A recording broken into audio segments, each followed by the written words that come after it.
All right, welcome everyone. Thanks for taking the time to join us tonight. It is December 11, 2022, and once again, we are covering the splashdown of Artemis 1. We covered the rollout, the scrub, the launch, and now you're looking at the splashdown. This actually occurred about 8 hours ago, so we're just showing you a recording. Yeah, it's on YouTube, of course. And December 11 is also the 50th anniversary of Apollo 17 landing on the surface of the moon, the last time human beings set foot on the surface of the moon. So we thought in commemoration of those two events simultaneously that we would do this live broadcast. And once again, I'm joined by my good friend, former NASA flight controller, Bill Weppner. Bill, how you doing tonight? I'm doing very well, Jeremy, and thanks for putting this on, and looks like we're off to a good start. Well, we got a lot of material to cover tonight. It's been an exciting day for NASA. Congratulations to NASA. Yeah, you watched this splashdown earlier today as I did. It occurred, I believe, at 11:40 Central Time, and it looks like it went over without a hitch. Without a hitch. So the Orion spacecraft splashed down in the Pacific Ocean just off the Baja Peninsula. Looks like the weather was good. The chutes were deployed. And it's really an exciting day. I mean, I think back to just a few months ago when you did your presentation at the Memphis Astronomical Society on the Artemis mission, and we actually had some members that weren't even aware of the mission, and to now see it come to fruition and completion, the next leg, if you will, in our journey to send human beings back to the moon is really exciting. So I think with the success of today and this past 20 days, the public and everyone will start taking an interest in Artemis and watching as it evolves. The next mission will probably be 2 years down the road, and it will be manned. It will not be lunar landing, but it will be manned. But I think the interest will grow, and it's going to be an awful lot of fun to be a part of it again after 50 years. Yeah, this is really exciting. And, you know, I'm pushing 50, but I never witnessed a moon landing in my lifetime. I was born shortly after the Apollo 17 mission completed. So it's an exciting time for men of my age as well, who maybe didn't have a chance to live through one. So this is really great. So tonight we have a unique opportunity. We, of course, have covered the rollout, the launch, the first scrub, and now the splashdown. But we have the opportunity tonight to be joined by two of your former colleagues at NASA, and both men were instrumental also during the Apollo era in helping to save two Apollo missions, in particular, Apollo 12 and Apollo 13. And of course, you were involved in those missions as well, Bill. So you want to kind of tell us what we've got tonight? Yes, our two guests were both ECOMs. That's electrical and environmental and communication controllers. And one is my good friend, Jim Kelly, and then his best man at his wedding, John Aaron. As a matter of fact, all three of us were in Jim's wedding. John being the best man, and I was an usher. So we'll start by introducing Jim, if he's handy. Hey, guys. Jim Kelly. Hello, Jim Kelly. Good to see you. I'm fine, Bill. You're looking sharp again, as usual. Well, I thank you. And Jeremy, it's nice to meet you, and I'd like to thank you for inviting me to be part of your Jim, it's an honor to have you. Thank you for taking the time tonight. And yeah, Bill, you got your NASA ugly Christmas sweater on. I won't tell the person who gave it to me what you just said. Well, I think it lights up, doesn't it? There's a couple of lights here that turn on, but the sweater's a few years old, and the LEDs are kind of pooped out. I'll see if I can get one working here. Well, we actually had two missions around Christmas, so Bill fits in just perfect. Oh, yeah. Bill, just recharge your batteries. That's right. Well, we're going to be talking about that sometime tonight as well. Right. So we got another guest. I have another guest. John Aaron's on here with us. John, are you out there? Oh, yeah. I just joined in. You know, preparing for this 50 years ago brings back a lot of good memories about the space program. We Well, were we got very a lot of lucky, Jim, to material. be a part of this. I Well, guess thank we you have very to much. send our condolences to Jeremy, who wasn't alive 50 years ago when we all experienced this. But so the future is in your hands, Jeremy. Well, I often joke that I think my parents had me in early '74 just out of spite to kind of let me know that, you missed out on all the fun in the '60s. So, your life may not have been as exciting as you think. But there's part of that phone you didn't want anything to do with, I'm sure. Well, I've heard the stories of Vietnam and the civil rights and some of the other things that were going on. But for me personally, the Apollo missions have had a profound impact on my life, just from the standpoint of curiosity and really wanting to pursue a career initially in science and engineering, and just overall just fascinating the stories that you guys have to tell. So this is just a thrill for me to hear some of the things that you guys have to share and some of the experiences you had. And yeah, I really want to talk about that tonight. So now, to kind of set this up, there were essentially 7 Apollo missions that went to the moon with the intent of landing men on the moon. And 11 gets a lot of the publicity, of course, because of Neil Armstrong, Buzz Aldrin, One Small Step for Man, One Giant Leap for Mankind. And then you go ahead to the last 4, which is basically 14, 15, 16, and 17, which pretty much went over without a hitch.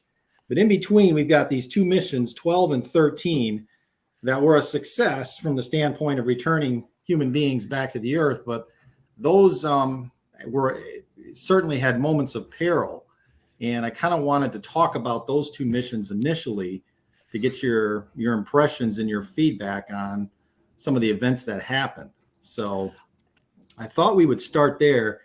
And actually, I've got a video clip I want to show. Bill and I have shown this in some of our presentations locally here in Memphis, and it really is a powerful moment in the Apollo program, Apollo 12 specifically. And then I want to get your take on this moment. So let's show this clip here in a minute.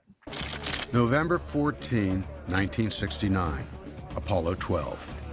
Astronauts Pete Conrad, Dick Gordon, and Alan Bean are headed for the second moon landing. The need to make a fast decision is about to fall on controller John Aaron. He's in charge of electrical and environmental systems. His call sign, ECOM.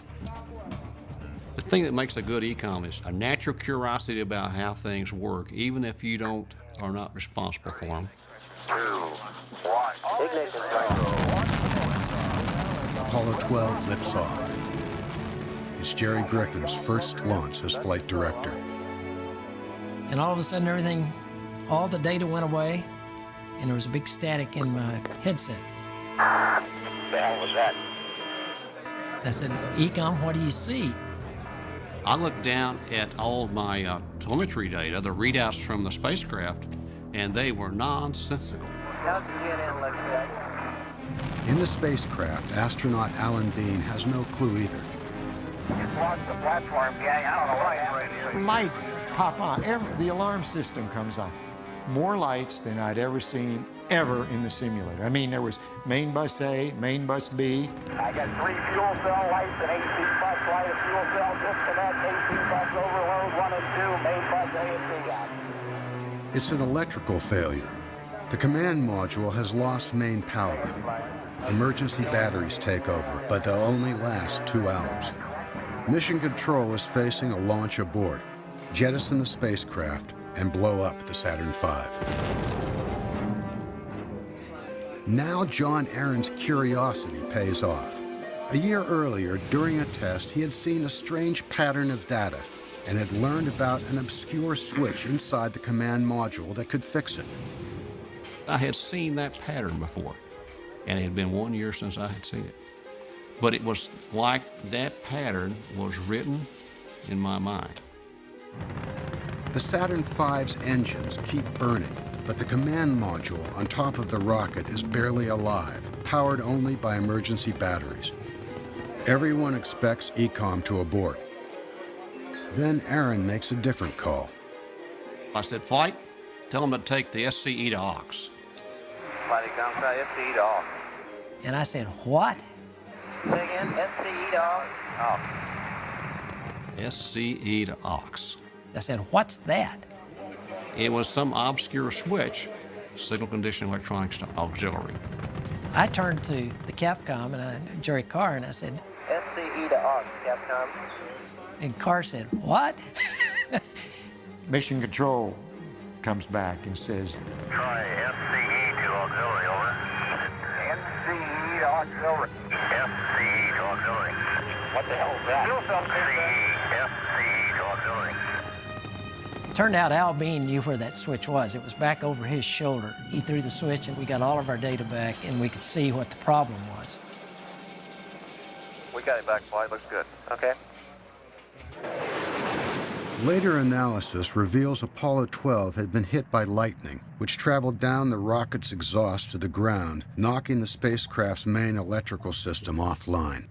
The obscure SCE switch wasn't designed for this situation, but it works. thank God for Mission Control. Thank God for Mission Control. I didn't have any idea what to do. Pete Conrad broke out in nervous laughter. You know what it did? I know what it is. He laughed all the way into orbit. I never saw somebody light on the floor so many lights before I couldn't read them all. All right, great moment in the history of Apollo 12. That's great to relive that. In fact, Bill, you sent us all Christmas gifts a little early this year. You can actually get the switch to set the SCE to AUX. And these make great stocking stuffers, by the way. So thank you for that. And if anybody's looking for any last minute gift ideas, they actually make T-shirts of this as well. So Hey, you can, hello, yeah. Hello. you can Hello. Bill, we featured this in one of your presentations too. Say hi. Hi, Yeah. Bill. And, Thank you very much. Hi, Sarah. Hello. I'll be down a little bit. There's some cork for him. So anyway, tell me about that moment. This is very interesting. I think the thing that fascinates me the most, looking back on that moment, is how quickly the decision was made. I mean, we're talking seconds after launch, and realize this too, that the Saturn V had been struck by lightning twice, 36 and 52 seconds into the launch. So the command module is essentially being powered only by emergency batteries, and you guys had to make a quick decision or you're facing a launch abort.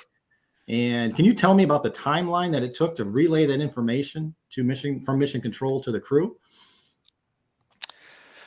well, I'll start here. As soon as the event happened, we didn't know it was lightning. I mean, we didn't have any any TV cameras in mission control room that showed the launch. Where it started, when I looked at my console, which had all kind of status lights for all kinds of the subsystems, the question always becomes, what you see the effect, what was the cause? And it's sometimes hard to sort out the effect from the cause. But I looked out at the power system measurements, and they were all reading nonsensical values. But in just a few seconds, I realized, hey, I've seen this pattern before. This pattern was presented to itself in a pad test at the Cape Kennedy with the actual spacecraft that didn't go right when they separated for the reentry. And I had researched that about a year earlier, and I worked the issue with one of the experts, Dick Brown, later the next day, and determined that, you know, if that's all related to the signal conditioning equipment, and if you go to the secondary power supply auxiliary, you might get your data back. And what I was trying to do was get the data back because I couldn't see the cause. It was masking the cause, and so I was immediately locked in on that pattern within a few seconds.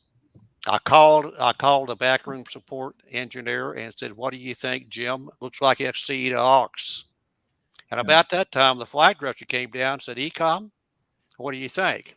And I said, I didn't answer his question. I just said, "Flight, try SCE to AUX." And that started the whole sequence. What I was trying to do was get the data back so we could tell what was really going on. But we needed to try a CDR. And luckily, after that call finally got to the spacecraft and Al being executed, we then got a frame of good data, and Jim Kelly and I concluded, oh, fuel cells are off. They've been tripped off with the lightning. And so then the question was how to get the fuel cells reset. And fortunately, we called that up and it worked. And everything looked normal after that, except for the fact that the platform was tumbling and we went on into orbit. So you're in orbit, and Apollo 12 orbits the Earth for a couple of hours, 2.5 hours, something like that. And you guys have the opportunity to check out all the systems. You got your telemetry data back. You had troubleshooted the problem. So it's still mission go at that point in time. You were able to test basically all the systems, and it looked like you were ready to go.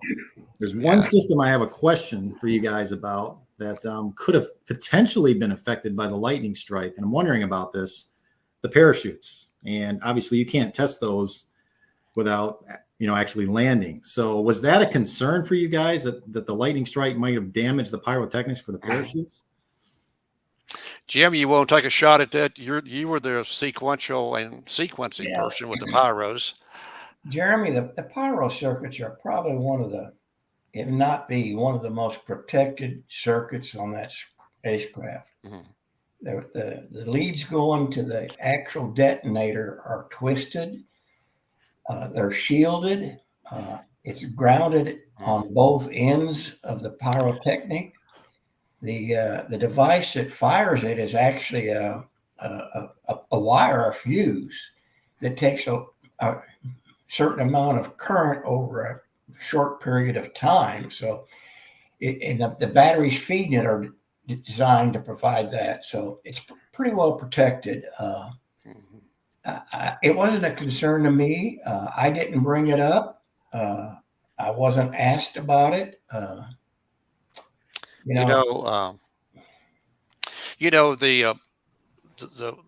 real issue soon became we're past the point where the parachutes have to work, whether they work or not. And so the discussion in the room and what everybody's thoughts was, I think the flight director, Jerry Griffin, and others were thinking they were going down the idea that we're going to abort. Honestly, it never occurred to me that we might call it abort.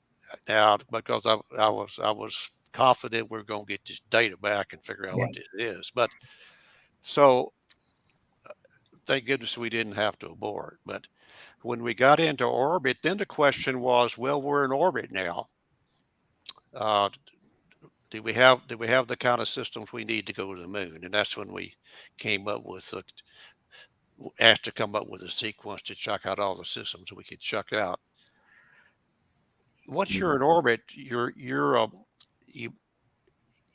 cynically speaking, you might as well go to the moon because you're going to have to, that parachutes are going to have to work when you come back anyway.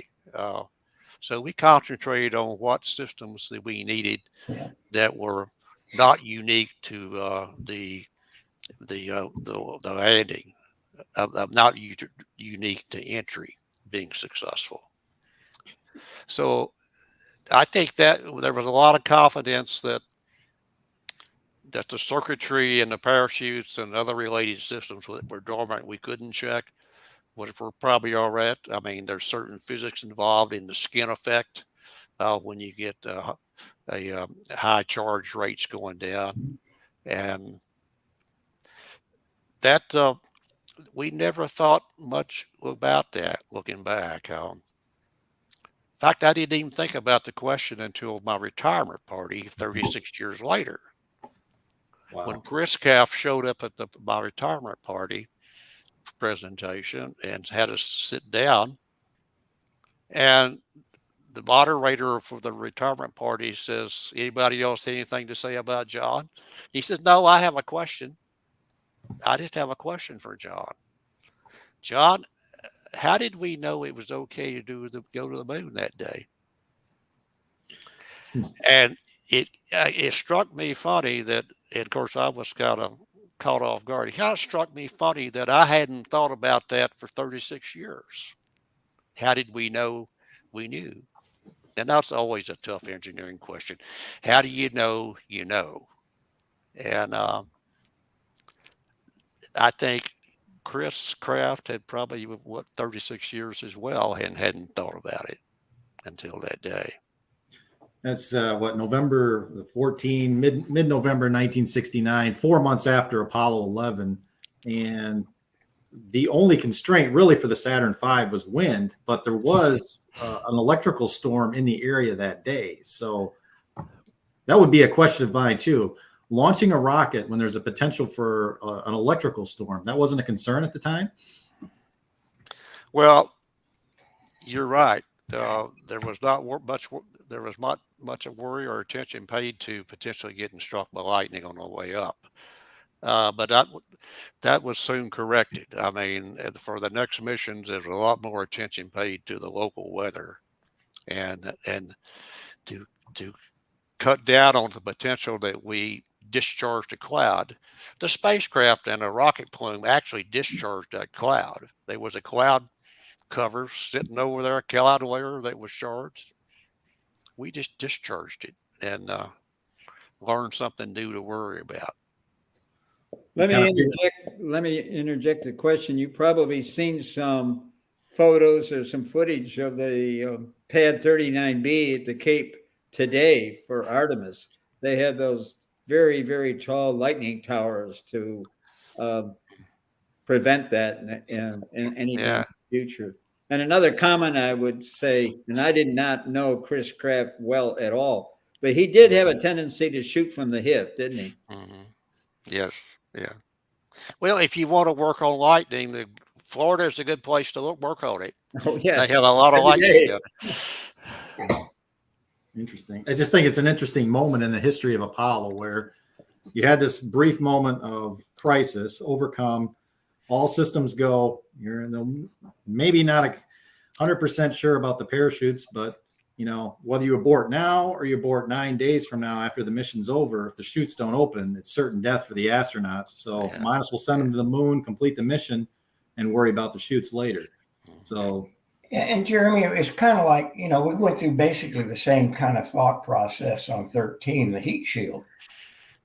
Was there damage to the heat shield with an explosion? There's nothing you can do about it.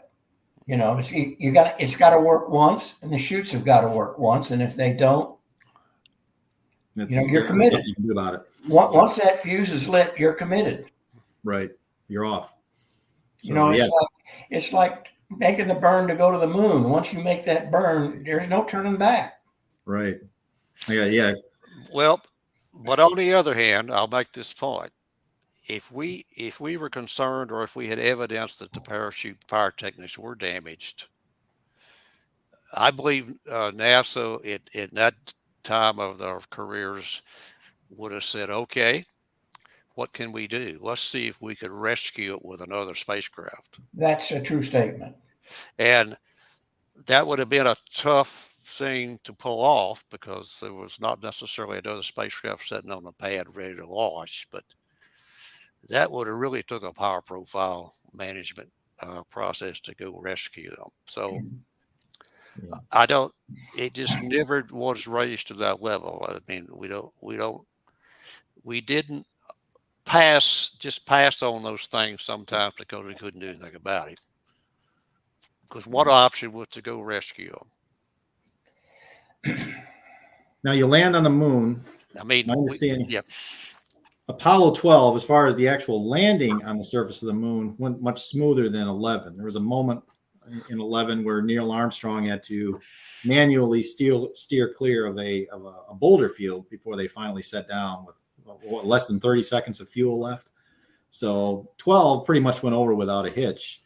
One moment, though, that's kind of interesting is the TV camera. So they're very careful to make sure that it didn't get exposed directly to sunlight. They had a color television camera, I believe, on the surface at that time, and they were planning to broadcast the landing live from the surface.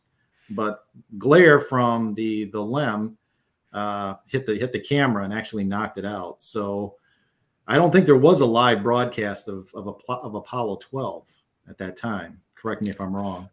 Well, So, the broadcast was all, I'm sorry, the broadcast was all audio because they were setting up the camera to follow those, to be able to follow the surface activities. And, you know, if you talk to Al Bean very long, that was one of his biggest regrets and disappointment about the Apollo 12 mission was losing that camera that was going to cover their surface activities. yeah. And the later Apollo missions, I mean, 11 got a lot of headlines, right? You know, it was so novel to touch down on the lunar surface. One thing I've always been curious about is these later Apollo missions. Had people kind of become accustomed to moon launches and moon landings to the point where it was routine, and you know, didn't necessarily get the coverage that the first Apollo mission did. I mean, what was it like those later missions? Yeah, in terms of television coverage. Well, let me give my opinion first, because I was there for the fewest after Apollo 11, because I was assigned to the Air Force, and the Air Force reassigned me after Apollo 13. So I only had the 2 missions following Apollo 11. But we could, of course, after Apollo 13, there was going to be a hiatus of some length. We didn't know until that problem had been identified and thoroughly ragged out. And then again, the emergency was over. We had landed on the moon. We proved that we could do that twice. And so the missions were spread out a little bit, not by that much, but some. And then Congress got into the act and I think canceled a few of the missions. So Right. the excitement and the novelty, yeah, that tended to wear off. But it was still exciting nonetheless. Absolutely. Chairman, from a television viewpoint that your question asked, I don't know about you guys, but I didn't have enough time to watch TV. Yeah, we were pretty busy on our own, you know. You know, speaking of spreading things out, it was really compressed. When you start with Apollo 7, we flew a 7, 8, 9, 10, and 11 on 3-month centers. We flew 5 flights in 9 months and landed on the moon. And then they gave us a breather. Then we started flying them every 4 months. The plan was to fly 12, 13, and 14 on 4-month centers. Still didn't give you much time. But the interesting thing about Apollo 13 is that they had the first press conference going in to the mission. Maybe you've already mentioned this. It wasn't even carried live. That's right. on the national television. Right. Yeah. There were 3 networks at that time, right? I mean, people didn't have 150 channels like they do today, and you had the Dick Cavett show, and then 1 or 2 other ones, and only the wives of the crew actually saw that broadcast. And yeah, that's interesting. So they didn't even show that part. Now, one thing about Apollo 12 that made you easy to follow it, Conrad was always talking. He was a happy guy that you could just hear him bouncing around on the moon, and that was the person's persona. I mean, just like he laughed all the way into orbit. Well, they were he and Alvin were just bumping around down there and talking about and jabbering the whole time. So you could pretty well tell what was going on, and they were all right.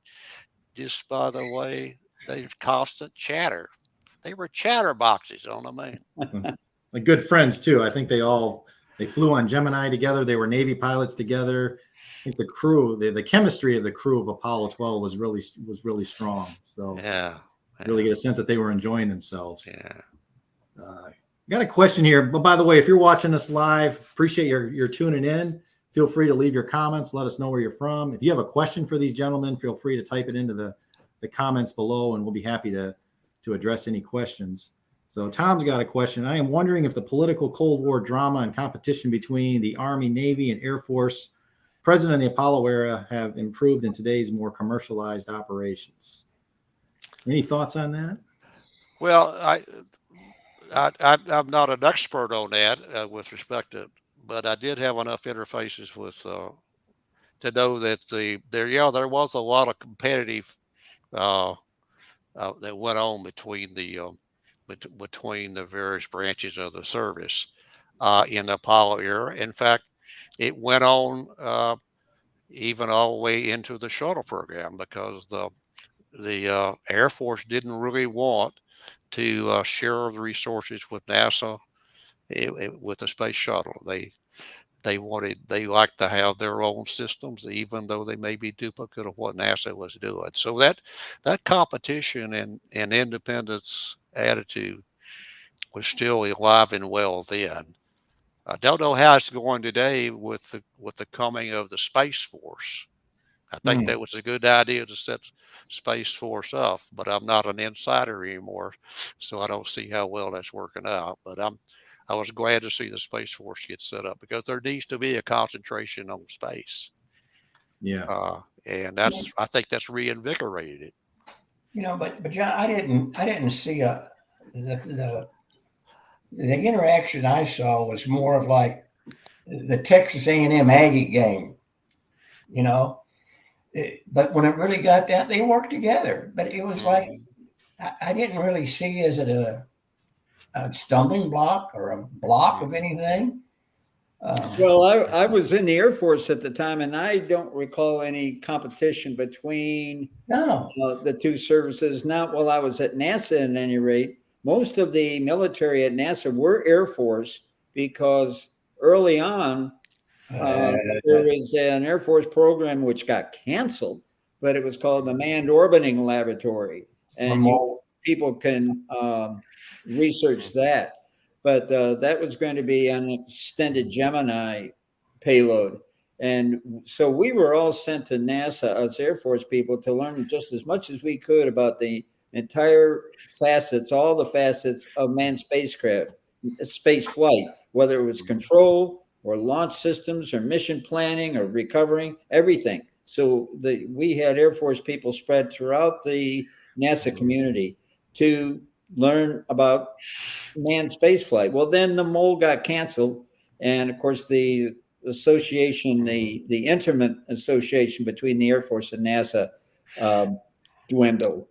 But no, I don't. There was some competition that I watched a little bit after I left NASA and before I retired from the Air Force as to whether we would use shuttle or whether we would use expendable vehicles. And we kind of went two ways. We eventually decided on the shuttle and then reversed that and went to expendable vehicles. And of course, now the Air Force is using expendable vehicles exclusively. Let me go back and clarify what I was thinking just a bit. You know, in the early days of the program, the President Eisenhower set up NASA to be an independent civilian agency. And he did that on purpose for a very good reason. He was concerned about the industrial military complex getting too powerful. So but in the early days of NASA, I didn't really see much of the military. I didn't see it until I got into the 80s and 90s and became a part of the management team at NASA. And then that's when I started to see from the management, it wasn't the working level it was at the top of these agencies levels that I saw that. Yeah. And that's not surprising. That happens as part of large organizations that are diversified. Well, the one thing you guys have talked about is, especially toward the latter part of the decade, when it's go time, 7 to 11, those missions, that there was a sense of focus, a sense of of community and a sense of purpose for what you were doing. I mean, all those missions, like you said, within a 3 or 4 month period of time, to ultimately culminate in a moon landing just before the end of the decade. So, was there that spirit of camaraderie, collaboration, and singular purpose that you sensed? Yes, definitely. Absolutely. It really didn't matter what badge you had on or who you were. What really mattered is your what you offered. What a lot of the simulations, we did a lot of that out, and so when it really came down to the mission, we had Tom Hanchett was a North American employee in the front room as an NCO. Doesn't matter what his badge was wearing. It didn't matter if you're Air Force or Philco. We had Philco employees in there. So it was a goal. It was a focused goal. It was a camaraderie thing. You're right, Jeremy. Well, another example of how focused we were, you remember early on in the early missions, we would be practicing or flying one while we practiced for the next one. We had 2 mission operation control rooms on the 2nd floor and the 3rd floor. So one would be operation and the other would be for simulation. Well, the only time that was really used, and John can correct me, GT-76, we used both control rooms. Other than that, John, I don't remember us using both control rooms, one for simulations for a future mission and one for real time. Well, I remember on Apollo 9, I think that happened. We had 2 teams going because I didn't actually work Apollo 9. I was already working Apollo 10, and I believe we were using both control rooms to ready for those 2 missions and fly while 9 was flying. Well, But after 9, we went sequential. If I remember. Well, I don't remember that. I supported both 9 and 10, and I sure don't remember doing. I don't remember that, but I'm sure you're right. Yeah. I understand. You're right, Jeremy, that we were there was pressure to complete the president's objective landing on the decade, but even on 12 through 17, we went to 4-month centers. Yeah. And I think that was the management philosophy at NASA at that time that said, because sometimes you would think they would just might get conservative and let's slow this thing down a little bit. We might make a mistake. I think their philosophy was kind of oriented the other way. And that was, we got this crack, well-honed team, and we don't want to lose their focus from mission to mission. We don't want them to drift off into other activities and other thought processes and activities, and maybe even their personal life. It was a well-honed team. We got to keep it going, and that proved to be successful. Absolutely. Now, I stayed in the agency in 2000, and I saw the contrasting effects of what can happen when you slow down a team. They tend to lose their focus. They start introducing engineering changes into the process, and it starts. Bureaucracy starts to enter, and the bureaucracy sets in. Yeah. So So one question that came in: Can you guys tell? Can you tell which years that you were at NASA, start and finish, or you were involved in the Apollo program? Well, let me go first because I was there the briefest time. Again, the Air Force sent us people there for a purpose, and that's for training. So I was there just before Apollo 6. You sometimes, Jim, call it 502. And that was in, I think, April of 1968. And then I left after Apollo 13. And so I was reassigned to Colorado Springs in August of 70. So I was there for about 30 months. This is John. I graduated from college in May of '64. Reported to NASA in June of '64, and stayed there until April of 2000. I did operations from '64 to about '75. Then I moved over to do shuttle flight software development, and then in '84 I moved over to be program management of the Freedom Space Station program. I was there from 64 to 74. So through the duration, basically the duration of the Apollo era. I left just before the Soyuz mission. Yep. And I gotta take a stroll here down memory lane. I wanted to show this picture. This is actually, it looks like Jim's wedding. And John, I believe you served as best man at his wedding. And That's correct. That's correct. Bill, you were an usher there as well. So you guys are looking very dapper. And Bill, you didn't have hair back then either, huh? No. Well, I feel like I picked a good couple because they got married and went through all through the programs. A lot of marriages didn't make it.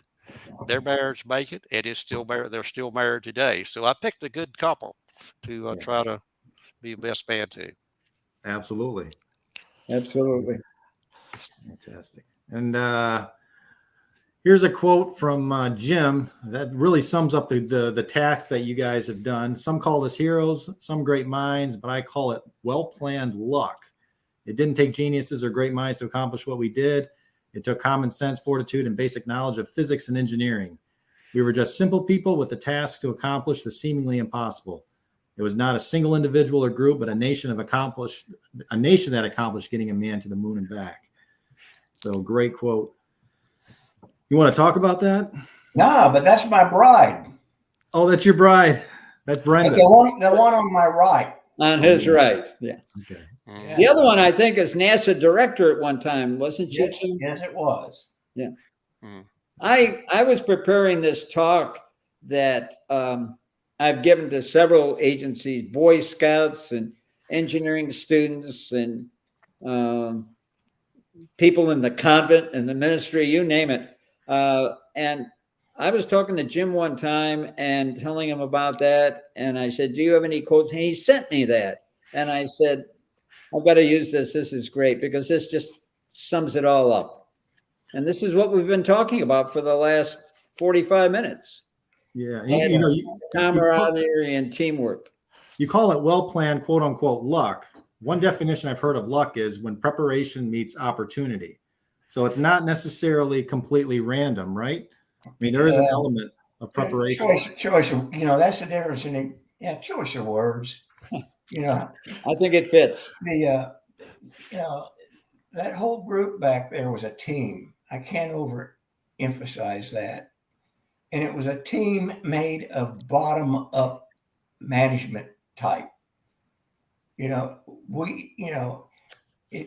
Many times I think you've already heard, like even during 12 when we got hit by that,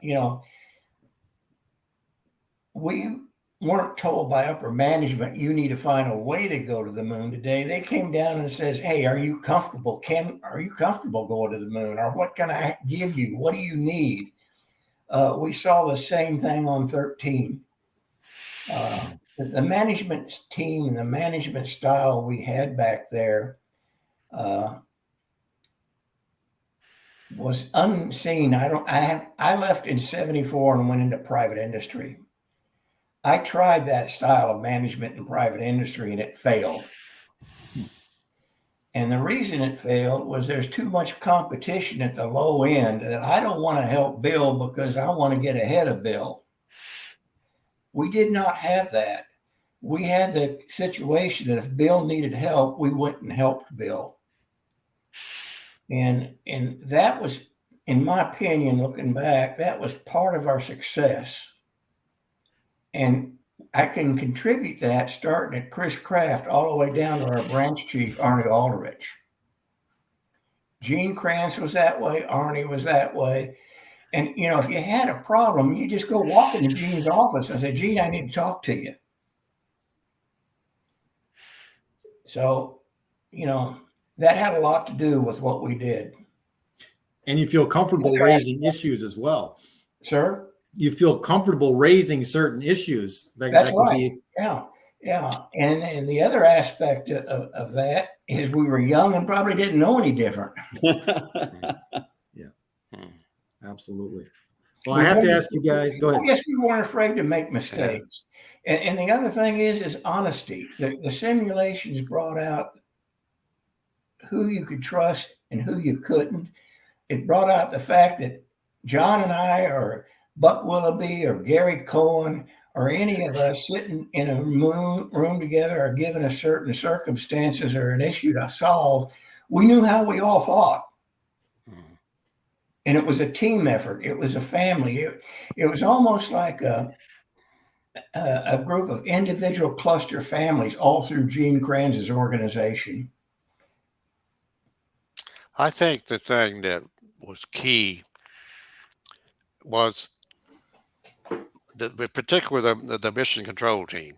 The thing that was key was that our training was designed in a way that kept you exposed. What I mean with that is that, first of all, the management philosophy that our supervisors had was, we're going to give you all these individuals all this responsibility, and you got to prove you earned it. And then they put us on a trial by fire, but put us in a simulation condition that was day in and day out, that highly represented with high fidelity how the mission control team would work with the astronauts and the spacecraft. While we had a team that we had the black hats, we all had counterparts, the simulation team was always trying to break us, always trying to give us a problem we couldn't solve. And then at the end, when we debriefed why we did what we did, they would come back and tell us, oh, here's what happened. And this is what you should have done.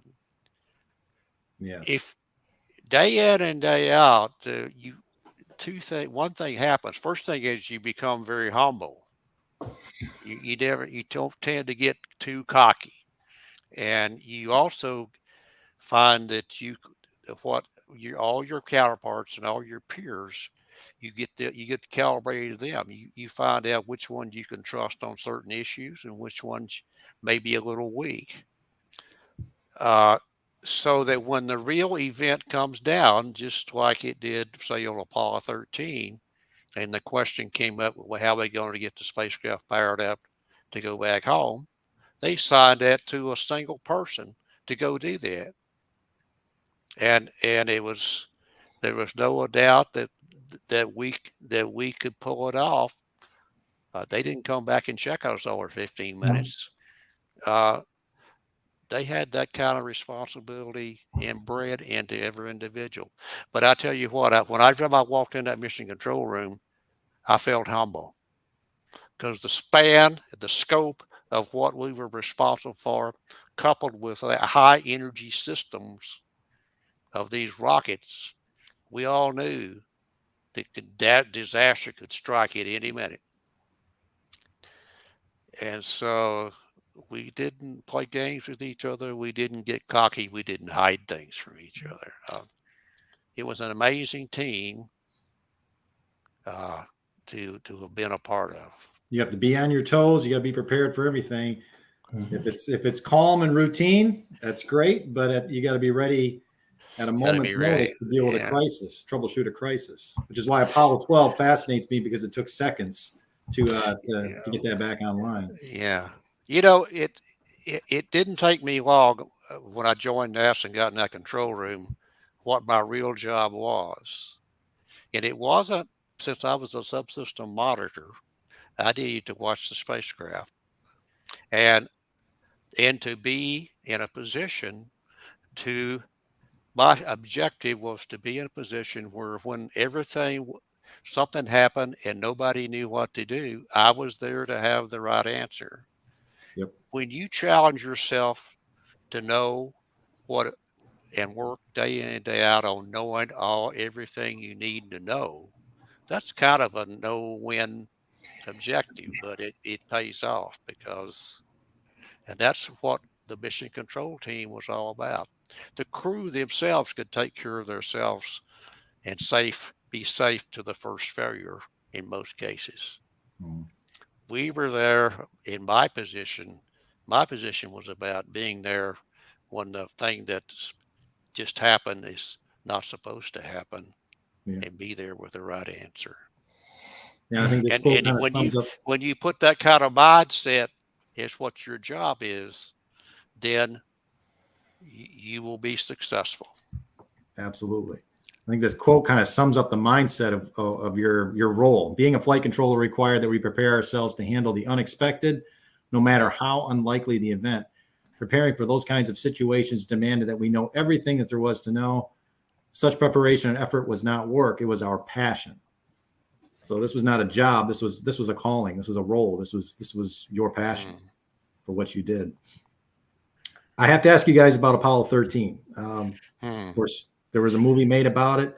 Normally, I'm very picky when it comes to movies of a historical topic. I want it to be like looking back in that moment as if I was a fly on the wall and actually experiencing that event. I know that's idealistic thinking, but I actually thought at the time Apollo 13 was very well done. It was a fascinating watch, but I'm curious to get your reaction because both of you played a critical role in helping to salvage that mission, save that mission.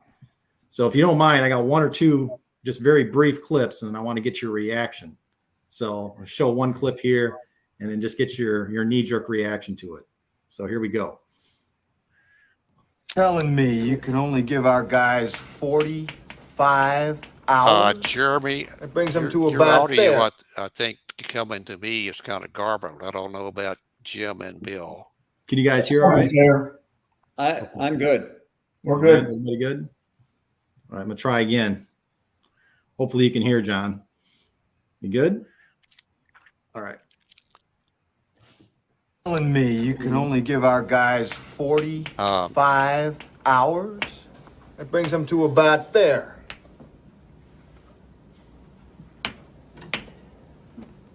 Okay. Gentlemen, that's not acceptable. You gotta talk about power here. Whoa, guys! Power is everything. Power is everything. What do you mean? Without it, they don't talk to us, they don't correct their trajectory, they don't turn the heat shield around. We gotta turn everything off. Jeremy, I lost you if you can still hear me. Oh, you lost the audio on that? Can you hear me all right? Okay, hang on. No, John, did we lose audio? well, I hear you talking, but I think you're garbled now. Maybe there's something wrong with. I can't figure out whether there's something wrong with my connection or what. Okay. There might be. Okay, so I'm talking right now. Can you hear my audio okay? Jim is calling you right now. Okay. We do a quick audio check here, folks. It's you, Bud. It's in you. We're all clear. It's your end. So is the problem's my end? Yes. Okay. Jeremy, could you deselect me and then reselect me and see if that would clear it? Yep, I'll add you and bring you right back. Hey, how do you guys like that for real-time problem solving? You get to see how the sausage is made, right? Boy, you got that right. Yeah, hang on a second. Let me see. Okay, say something now. I'm talking now. Can you hear me all right, John? Can you hear me? That's better. That's better. Okay. Yeah. I'm talking right now. I'm just going to keep talking and okay. I throw think some comments here. How about now? Can you hear me all right?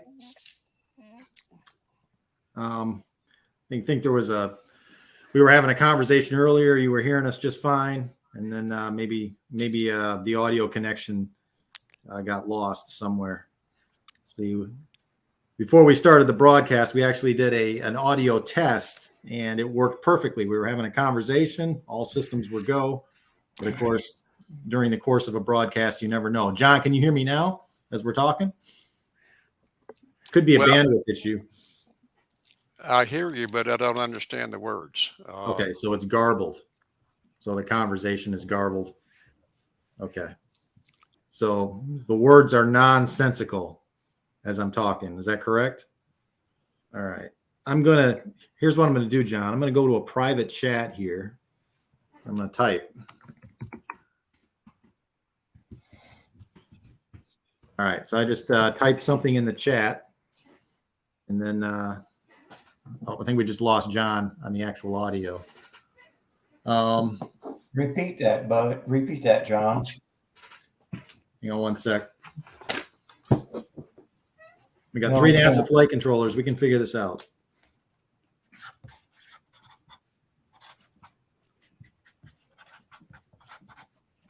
John, do you touch any switches or hit the keyboard or anything?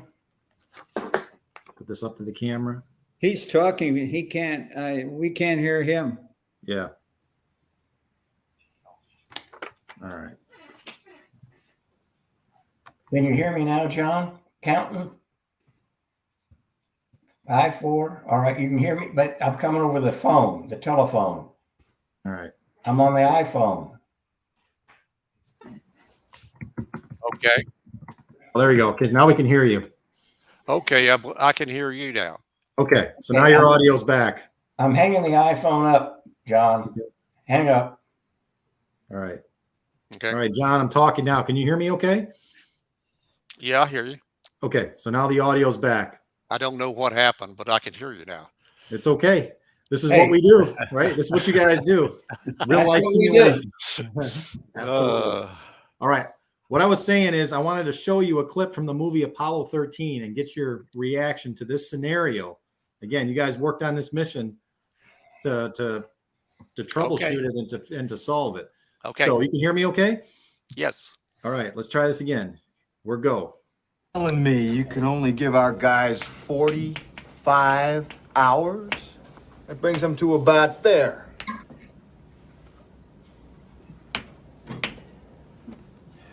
Gentlemen, that's not acceptable. We gotta talk about power here. Whoa, guys! Power is everything. Power is everything. What do you mean? Without it, they don't talk to us, they don't correct their trajectory, they don't turn the heat shield around. We gotta turn everything off. Now. They're not gonna make it to re-entry. What do you mean, everything? With everything on, the LEM draws 60 amps. At that rate, in 16 hours, the batteries are dead, not 45. And so's the crew. We gotta get them down to 12 amps. 12 amps? How many? You can't run a vacuum cleaner on 12 amps, John. We gotta turn off. We have to turn off the radars, cabin heater, instrument displays, the guidance computer, the whole smack. Whoa, guidance computer. What if they need to do another burn? Gene, they won't even know which way they're pointed. The more time we talk down here, the more juice they waste up there. I've been looking at the data for the past hour. That's the deal? That's the deal.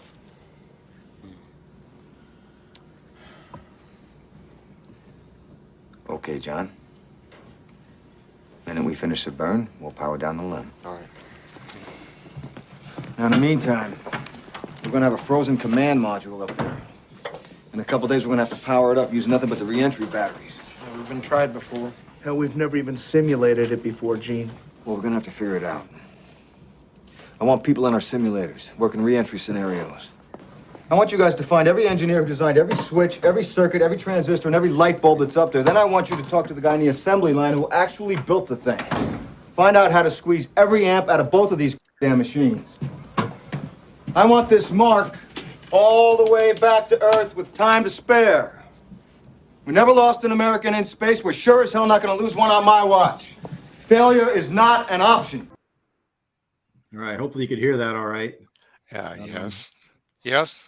Yeah, I guess we didn't do enough testing. Yeah, Jeff, you're absolutely right. Need to do more testing. So, well, talk to me. So that's actor Lauren. Well, here's my take on that scene. First of all, I want to say that Apollo 13 movie that released by Lon Howard was probably the best movie that to that point of about space, because it did capture some salient points about how we ever operated.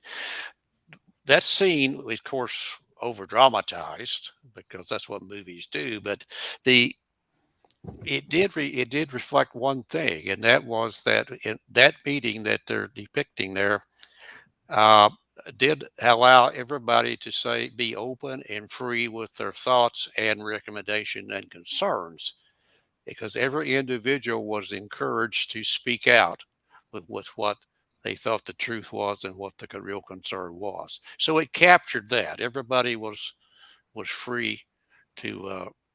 But that's not. The meeting happened a lot simpler and more straightforward than that. What happened was the guy in the white vest, Gene Kranz, walked into a room with Jim Kelly and I and other mission controllers who had just finished powering down the command module. He walked in there and saw that we may have been kind of down about what was going on and did a pep talk. And he got up and he did go through the motions of saying, the lunar module is going to take us around the moon. We're going to get back in the vicinity of Earth. We're going to power up the man module in the normal way and re-enter. And that's when I just raised my hand and said, Gene, you can't do that. And he said, well, well, why not? I said, you don't have enough power. He exercised his management capability and did a very important thing. He said, okay, ECOM, you're in charge of power. Anybody that wants power needs to talk to John Aaron. That put the whole discussion about how to do the entry focused on what the critical resource. The critical resource with power. The next thing that happened is he walked out of the room, and he left myself and Jim Kelly in charge of getting all the right stuff together to put down how to do this, and then share it with all the wider community as it developed and gained fidelity and converged to the point we read it up just before the night before the entry of the command module. So that's the kind of responsibility they would put in one person that they had trained to be able to do that kind of a thing. So it did capture the sense of open dialogue, accepting responsibility, and looking for people to take that responsibility and execute it. Yeah, so, other than that, the scene was totally over dramatized because what we worked up was the power profile, and it was really the constraint of not only power but how much time it's going to take to execute it, and whether or not the crew could do the steps in a fast sequence and save time. And when you save time, you save power, because power is times amps. Right. Was getting down to 12 amps, was that realistic as far as powering down the command module? No, well, yeah. When you first start powering up, you can be at 12 amps. The issue wasn't so much whether or not the battery could put out more than 12 amps. The issue was how long would it have to do that? And so there were missions there were points in the sequence where equipment was brought on that was drawing more than 12 amps of power in that example. It's just that we tried to minimize how long that piece of equipment had to stay on. Right. So it's not how much power. It's so the simulator, what the simulator proved to us and made us feel comfortable about, we had compressed the timeline so far that to save power, because it's driven by time, that maybe the crew wouldn't have time to execute all the switches and all the steps and get all the alignments made. That was the proof of the pudding. Not only did you have enough power to do this sequence, but could you execute it? And that was the focus of what we wanted out of the simulators. John, you're talking about a mini physics lesson. I don't think Ron Howard could have put that into his movie, but I think he captured the essence of that scene and the level of the problem. Yeah. Yeah. Yeah. This is directly from your Wikipedia page. It says Flight Director Gene Kranz put you in charge of power supply budget, and you had the power to veto the ideas of other engineers. You were in charge of rationing the spacecraft's power during the return flight, and devised an innovative power-up sequence that allowed the command module to re-enter safely while operating on limited battery power.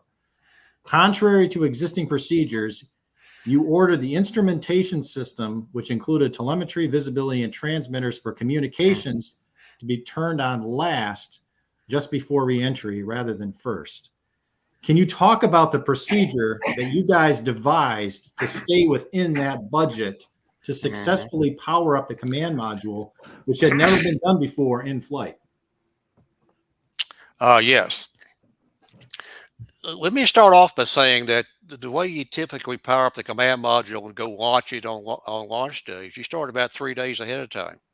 And the first thing you turn on is the comm system and the telemetry, because that's how you can watch how the other subsystems respond and perform as they're being activated.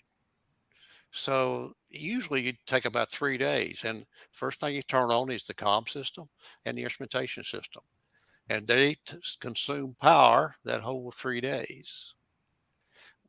That was what we were up against. We had to take what you do to power it up before you launch it and squash it.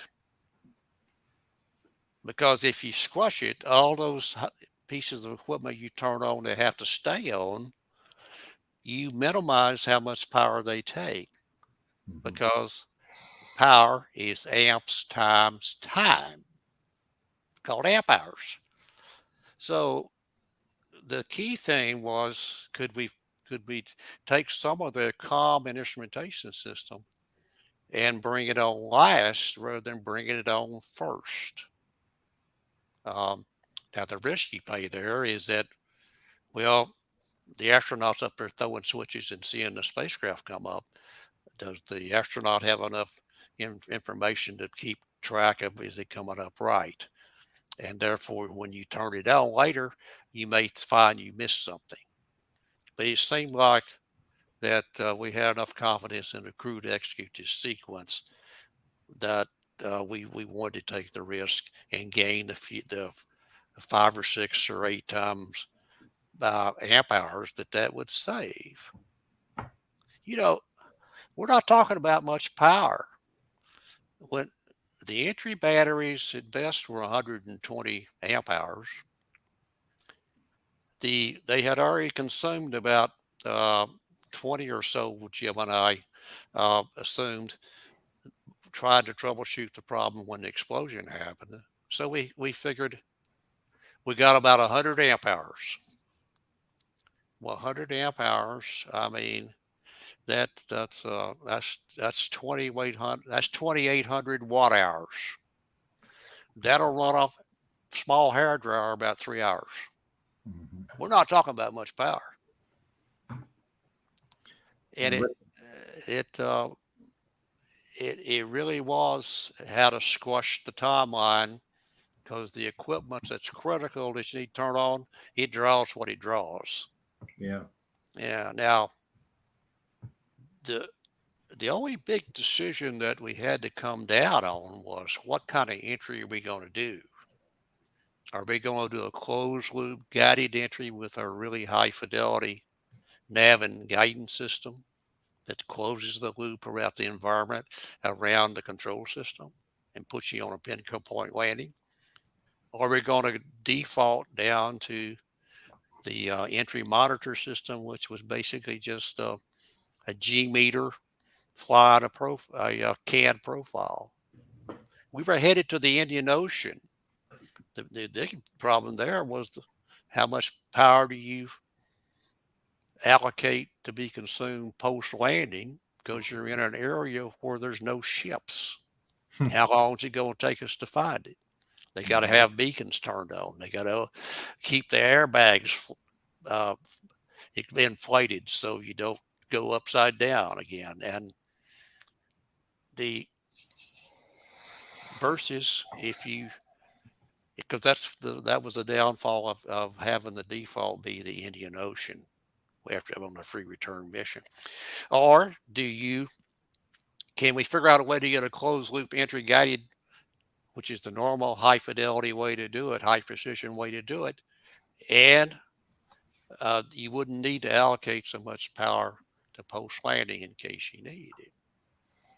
And that decision became much easier once something else in the mission that really was a big, bold maneuver, and that was the PC, the 2-hour accelerated maneuver that they did with the DIPS, the descent engine main propulsion system, to take time off of the mission. It took about 9 or 10 hours off of the flight time, but the most important thing it did, it put us in the Pacific, where the recovery forces were.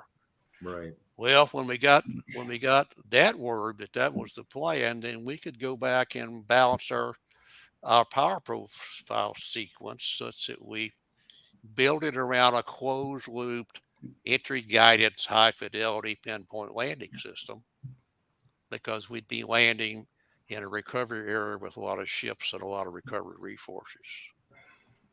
That mission decision that was made to do that burn, to put us take the risk and put us in the Pacific rather than the Indian Ocean, and shorten the mission to boot. Certainly cut down on the demand for the LEM. The LEM had a tremendous shortage of power. Lunar Module had a tremendous shortage of power as well. They were saving every ounce of power they could get their hands on, and it helped them save power. It actually allowed them to free enough power to recharge our batteries that we had used up partially when the explosion happened, and that then allowed that to be something that we had extra margin in case we needed.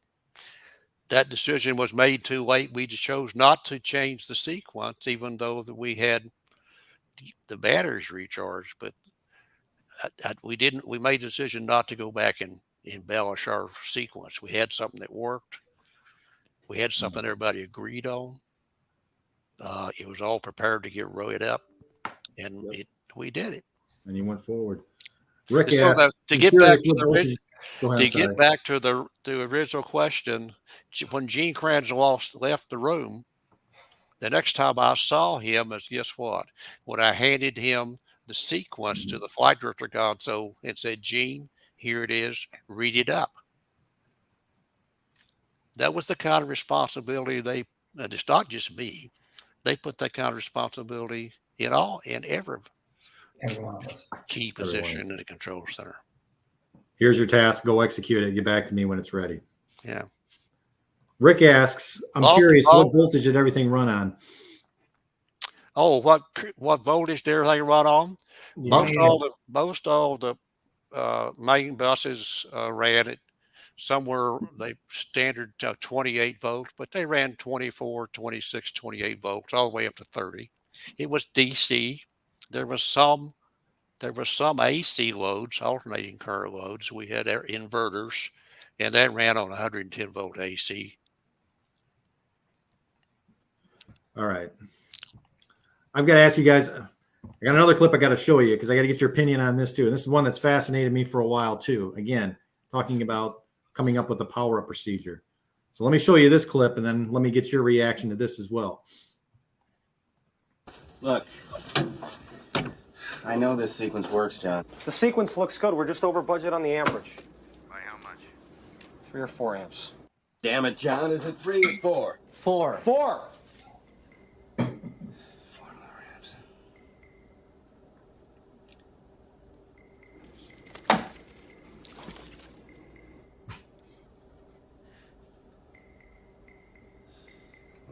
have some power left in the LEM batteries, right? Yeah. We have an umbilical that provides power from the command module to the LEM. Right, it's backup for the LEM power supply. I'm listening. So, reverse it. Reverse the flow and see if we can draw these 4 amps from the LEM batteries before we cut it loose. Why can't we do that? We don't have a procedure for that, do we? You're gonna lose a lot in the transfer, Ken. Yeah, but all we're talking about here is 4 amps.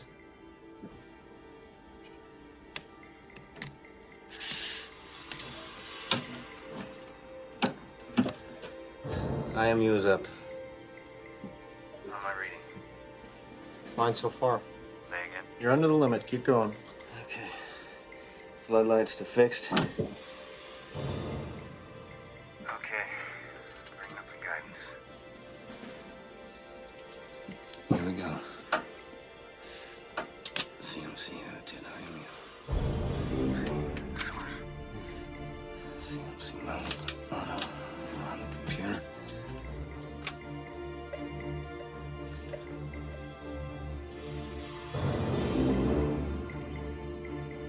Ken, Go ahead. is your computer on now? Up and running. How do we look?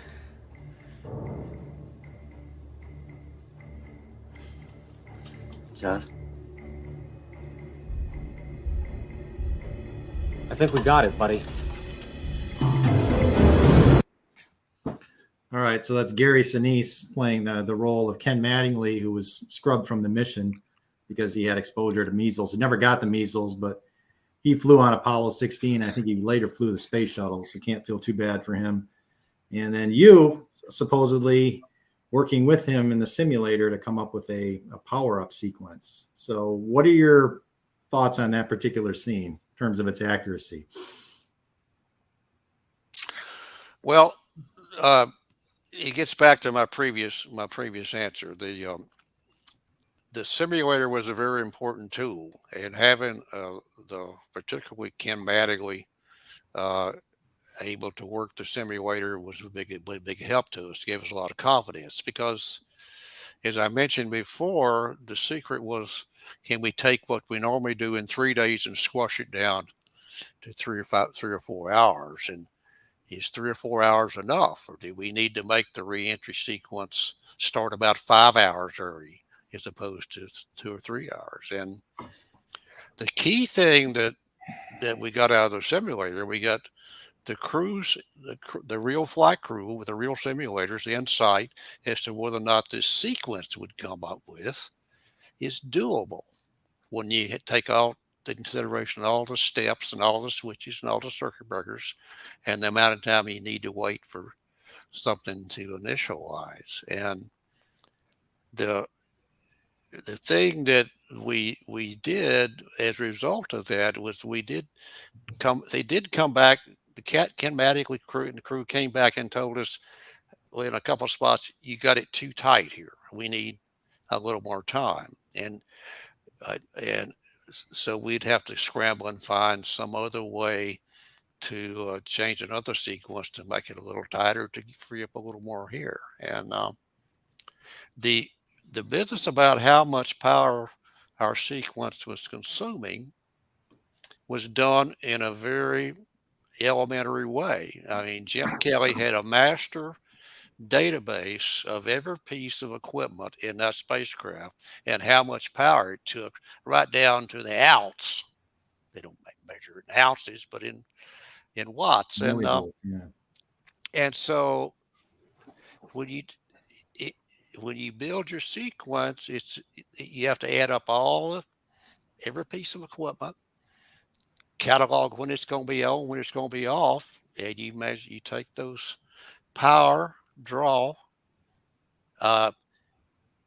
items, every one that's listed, and you multiply the number of amps times the amount of time it's going to be on, and then you sum it up. It was done with pencils, slide rules, and adding machines.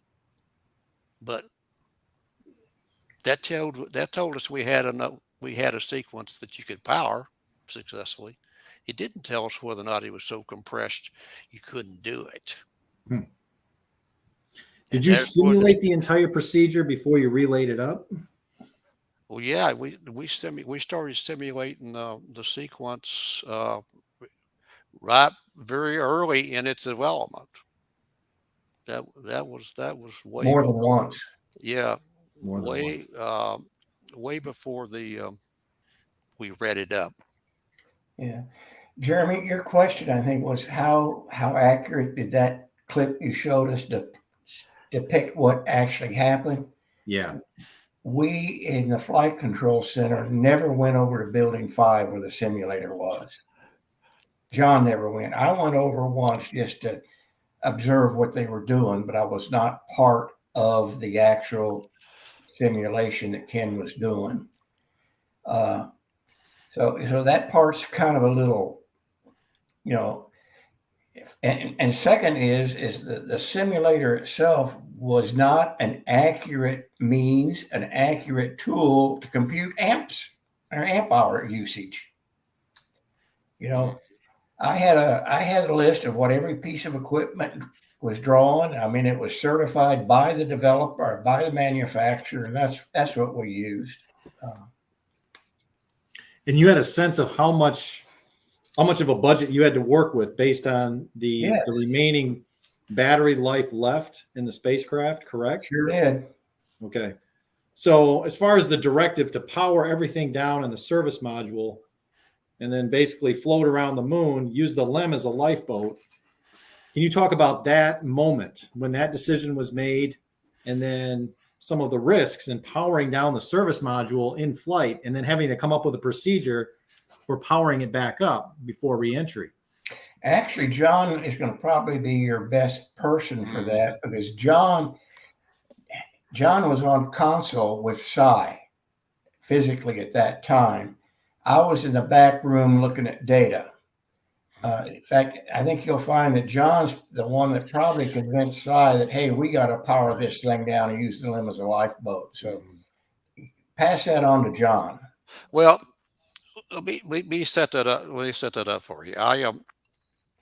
You know, before I ever got to the control room, I had already had a call from Artie Aldridge. He was one of my supervisor, and he said, "John, these guys are chasing some problem here. I don't know that they're going to get there. They think it's an instrumentation problem, but I'm not sure that's going to be what it is."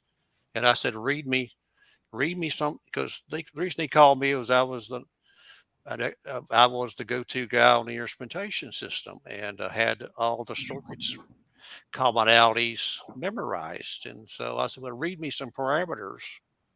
And I said, no, that's not an instrumentation problem. Read me some other parameters. There's no single point failure there that takes all those parameters out.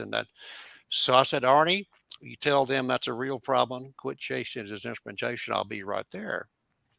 When I walked into the control room, by then it was two things were obvious. The two of the fuel cells died, and the third was dying. The crew had reported, and they missed something very important. They missed the crew hearing that there was a big bang, and venting, and then they missed the crew reporting that there's something venting outside. There's gas going overboard. And can I interrupt for a minute, John? I'm sorry? The ground missed the report of the bang and the venting? Yeah, because I think they were focused on chasing the instrumentation problem, and I don't think they were aware of it, because that's in the archives. If you put those three things together, a bang and vented, two fuel cells died instantly, there's no common thread to that kind of a failure mode. I didn't think, unless it's structural. And when you have a structural failure, and so I looked and I saw that they had the battery turned on, trying to keep the CSM alive to troubleshoot the problem. And so I walked up to Cy and I said, Cy, something to the tune of, you're not going to fix this thing. You're not going to fix this. You got to power it. You're using a battery we may need if we ever get back into the vicinity of the Earth. We need to power it down now, power it down to 0. Then that was a major shock to the system. Now, that is the point at which I took my headset and plugged it in. I hadn't even plugged my headset in at that point. And then the question would be, then I started the whole process. I think why the ecom reported to flight. It's about time we started getting into the LEM. I think the flight picked up on it at the same time we were going to power this thing down. Then we started the question about how to power it down and what sequence to power it down in. And I pretty much just plugged in my headset and worked through how to power it down, because there was one important set of data that we had to have. And the thing we had to preserve was the fact that the platform and the guidance system that it uses, and the nav system it uses, that that the LEM didn't have. The LEM had just been turned on. Its platform was not aligned. And when you have stuff going, when you have liquids going overboard that freeze, you find out you can't rely on the platform or scratch very easily, because you'll use the stars to align the platforms. And when you look out the sections to align the platforms, you see stars everywhere. So we were not on a free return trajectory. So the key thing was how to start powering down the command and service module in an orderly way, and don't inadvertently screw up that alignment that the command module has. Now, the thing that complicated transferring that alignment is that the two spacecraft they have the same inertial guidance platform, same computer. The two spacecraft are docked head to head. So the guidance officer was in the trench. I had the job of taking the angles of the hold the attitude, take the angles off that we're reading in the command module, transpose those to a platform that is oriented 180 degrees out of you. So that took time. Meanwhile, we kept working things down. Plus the skew. Yeah, I'm sorry? Plus the skew. They weren't perfectly aligned. They were skewed. Yeah, and also skewed. Who was the Fido back then? Ken was. I think that was Ken. Ken. Yeah. Anyway, that was going on while we were powering it down and passing things up to Fred Hayes, who was in the LEM. And it finally got down we got down to the last circuit breaker. And here is an interesting story about the last circuit breaker. Now, the ECOM console is just right next to the GNC console in the control center. And the inertial platform, the hardware, is their responsibility. So when it came down to the last circuit breaker, we had the angles up to the crew for the lunar module platform.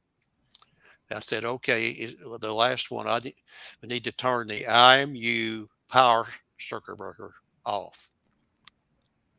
Gary Coyne said, oh, no, John, don't do that. And I said, why, Gary? And he says, John, it's only a half an amp. We can keep that platform warm with just half an amp.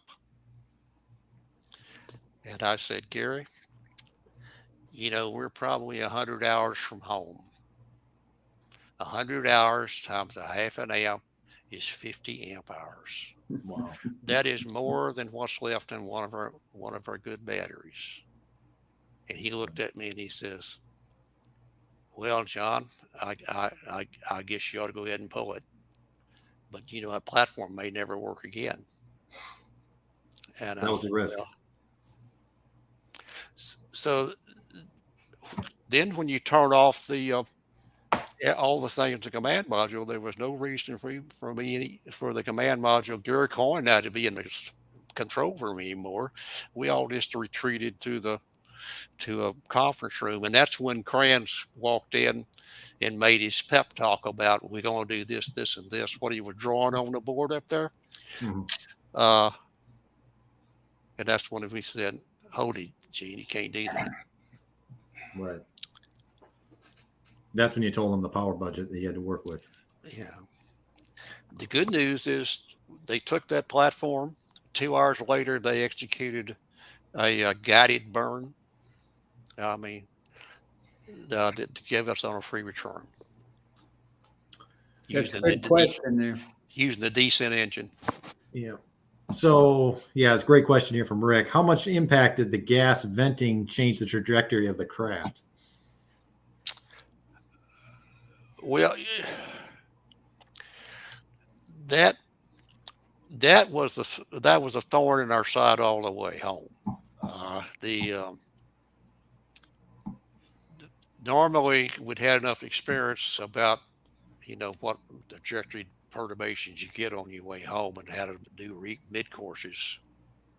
But here we had a case the WEM was powered all the way back to the Earth, and the WEM didn't have an active coolant system with radiators. It used a sublimator, which boiled water. Didn't boil it; it sublimated water to cool the equipment, and it vented. And so we had learned in the earlier missions that if you turn on the command and service module water boiler while they're doing tracking, that the tracking system didn't like that noise. It wouldn't converge well on a vector. And in fact, we'd dump water behind the moon so the tracking system couldn't see it. I mean, that was kind of thing.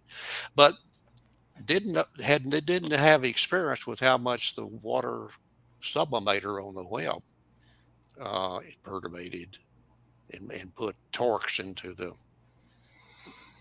noise into the trajectory tracking. And so once we did the PC+2 maneuver 2 hours after coming around behind the moon, and they started detailed tracking.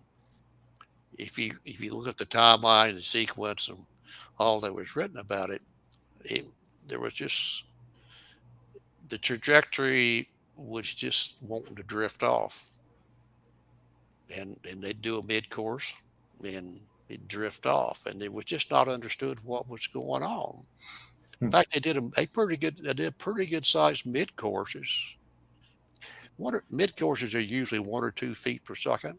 They did ones that were more than 10 feet per second, very close to when we hit the atmosphere. And that is because whatever it was causing the trajectory to give you a shallower entry. Yeah. You don't want that. You might skip. I got a comment after the crew recited that they had heard a bang and thought they saw something venting. We started because we didn't know what caused this failure. We thought it might have been an explosion, but that's a pretty violent thing, and we weren't sure. So we started to look at our data, the yaw, pitch, and roll to see if they had changed very much. And I can't remember whether we had the chart recorders going or not, whether that was recorded. But we really could not ascertain, yes, there was an explosion to cause the spacecraft as a result to change in its attitude. Jim? Jerry, the question I understand, and we got off track, I think, was how much did the venting of the initial issue of the explosion of the oxygen tank, that venting, how much did it affect the trajectory? Was that? Yes. Yes. Yeah. I'm not too sure. I don't remember that, but let me tell you, I'm not too sure if it's even an applicable question. we were in a non-free return orbit. In other words, we were in an out-of-plane orbit.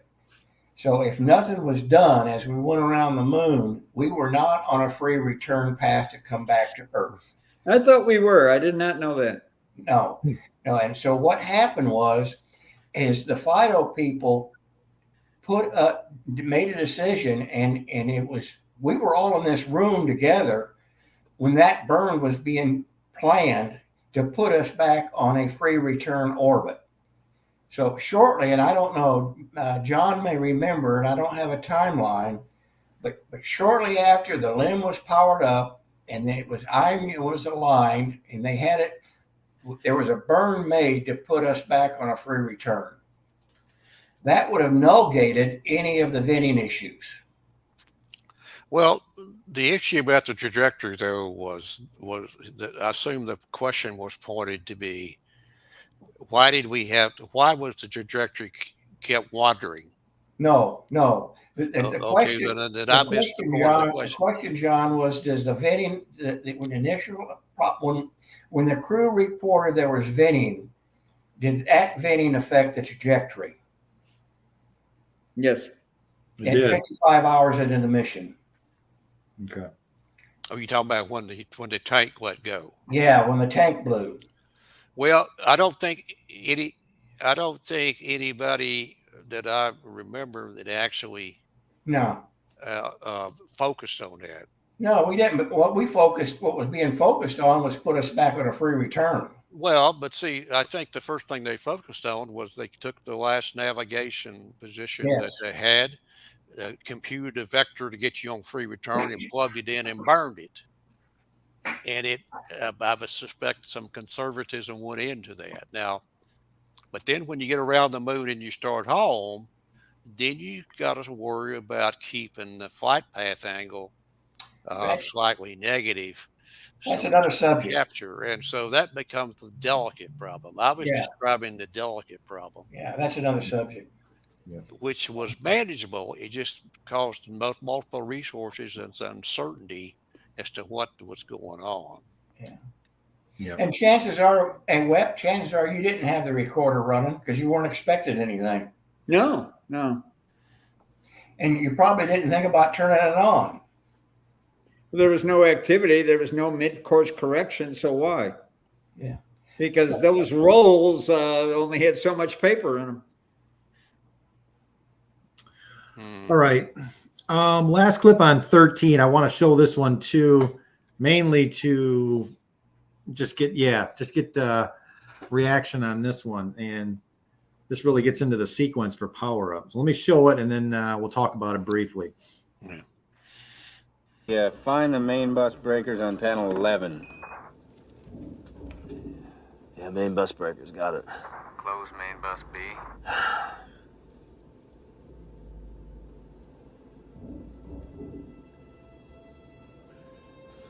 Now, Ken, there's an awful lot of condensation on these panels.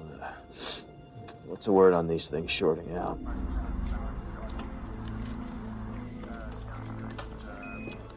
We'll just take that one at a time, Jack. It's like trying to drive a toaster through a car wash.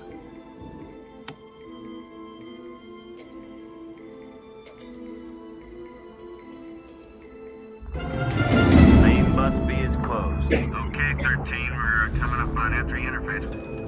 Flight, we're still shallowing up a bit in the re-entry corridor. It's almost like they're underweight. Now, how could they be underweight? We didn't land on the moon.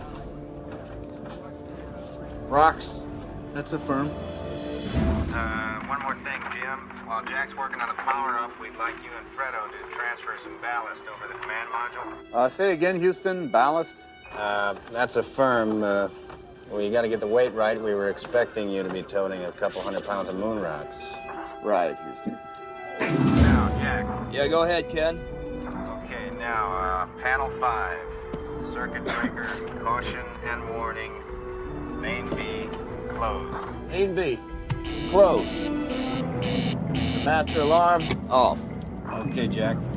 Panel 7, BMAG number 2, power to warm up. BMAG number 2, power to warm up. Done. Sequential logic 1 and 2 on. Sequential logic. 2 on. CMRCS pressure on. Okay, Jack, we're ready to see if the computer will accept uplink of the reentry data now. Okay, the IMU is up. We got our 8 balls back. Copy that. Okay, Ken, uplink telemetry, command module to accept, right? Yeah, that's a firm. Go ahead and try it.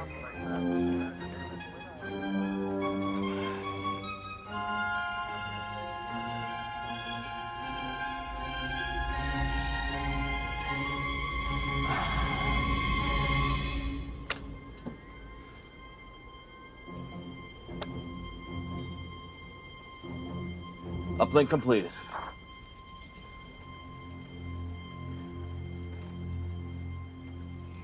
Yeah, that's more like Okay, let's go.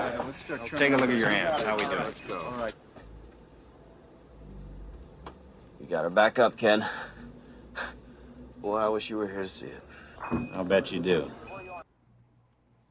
All right. Again, it's a movie, so likely certainly an oversimplification, but the actual power-up procedure was quite involved and took quite a bit of time. So can you talk about that actual process and relaying those steps to the crew and how long it took? And well, maybe catch up with you there. I believe since I don't hear it all that well, I believe the sequence they were doing was when Jack Swigert went down and started powering it up. Yep. And of course, as I've said, the sequence didn't turn on the instrumentation and the communications until well after the sequence had been done. So the first thing that happened in the power up was to get the buses powered up and then get the capability to separate the service module. And that was done before the guidance system and the telemetry system and all that was turned on, and that was successful. That was a tricky thing about moving the stack out of plane so that we'd separate the service module out of plane and not cause to get ourselves into a recontact situation. And then Jack proceeded per the sequence on into, he probably had already turned on the circuit breaker to warm the platform up. And then he powered pulled on through the sequence, and we didn't get telemetry until just before he had finished the final line on the platform. And by then the spacecraft looked pretty normal. So I don't know the bits about the ice on the windows and the fact that his breath was fogging in the command module, right, and the fact that it's dark. Yeah, it's dark. Was correct, because our sequence sent Jack down in the tunnel into a frozen spacecraft with just a flashlight and a piece of paper. I mean,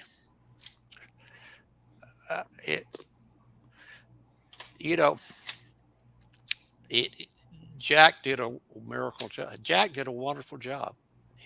When we got the telemetry, he hadn't missed a darn thing. The only thing we found was that there was a wiring error in the spacecraft that we didn't know about. It wasn't an error. They had made a change in the factory. It didn't. And that instead of one thing being powered with this circuit breaker, it turned out to be powered and shared with another circuit breaker. Right. And that surprised us, but 2 amps. I got worried about, oh my gosh, there's 2 amps. Where in the world did that come from? Remember that, Jim? Yeah. Yeah. Where'd that come from? 2 additional amps that you had not accounted for. You were concerned about that? It didn't. Oh, we just want to know where it came from. We worried about every 10th of an amp. And so where'd that come from? How long is, of course, the first question I asked Jim, I wonder how long that's been on, just the multiplying effect. And then the contractor that built the spacecraft came through and says, oh, by the way, it's wired that way. Oh. We didn't, we didn't get you that change. Am I over dramatizing that, Jim? No, sir, you're right. that was the kind of day it was. But as far as the procedure was, go ahead. I'm sorry. For 5 hours is a hell of a lot. Yeah. So 5 hours? No, it was actually probably closer to about 2.5 or 3. Yeah, but let me ask a question.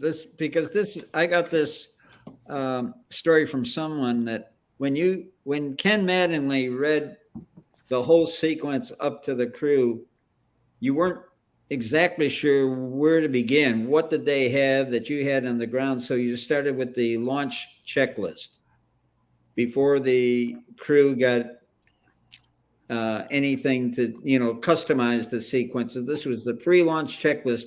You knew that was what that looked like. And so you use that as a baseline and to then give them every command for every switch and every circuit breaker. Was that accurate or no?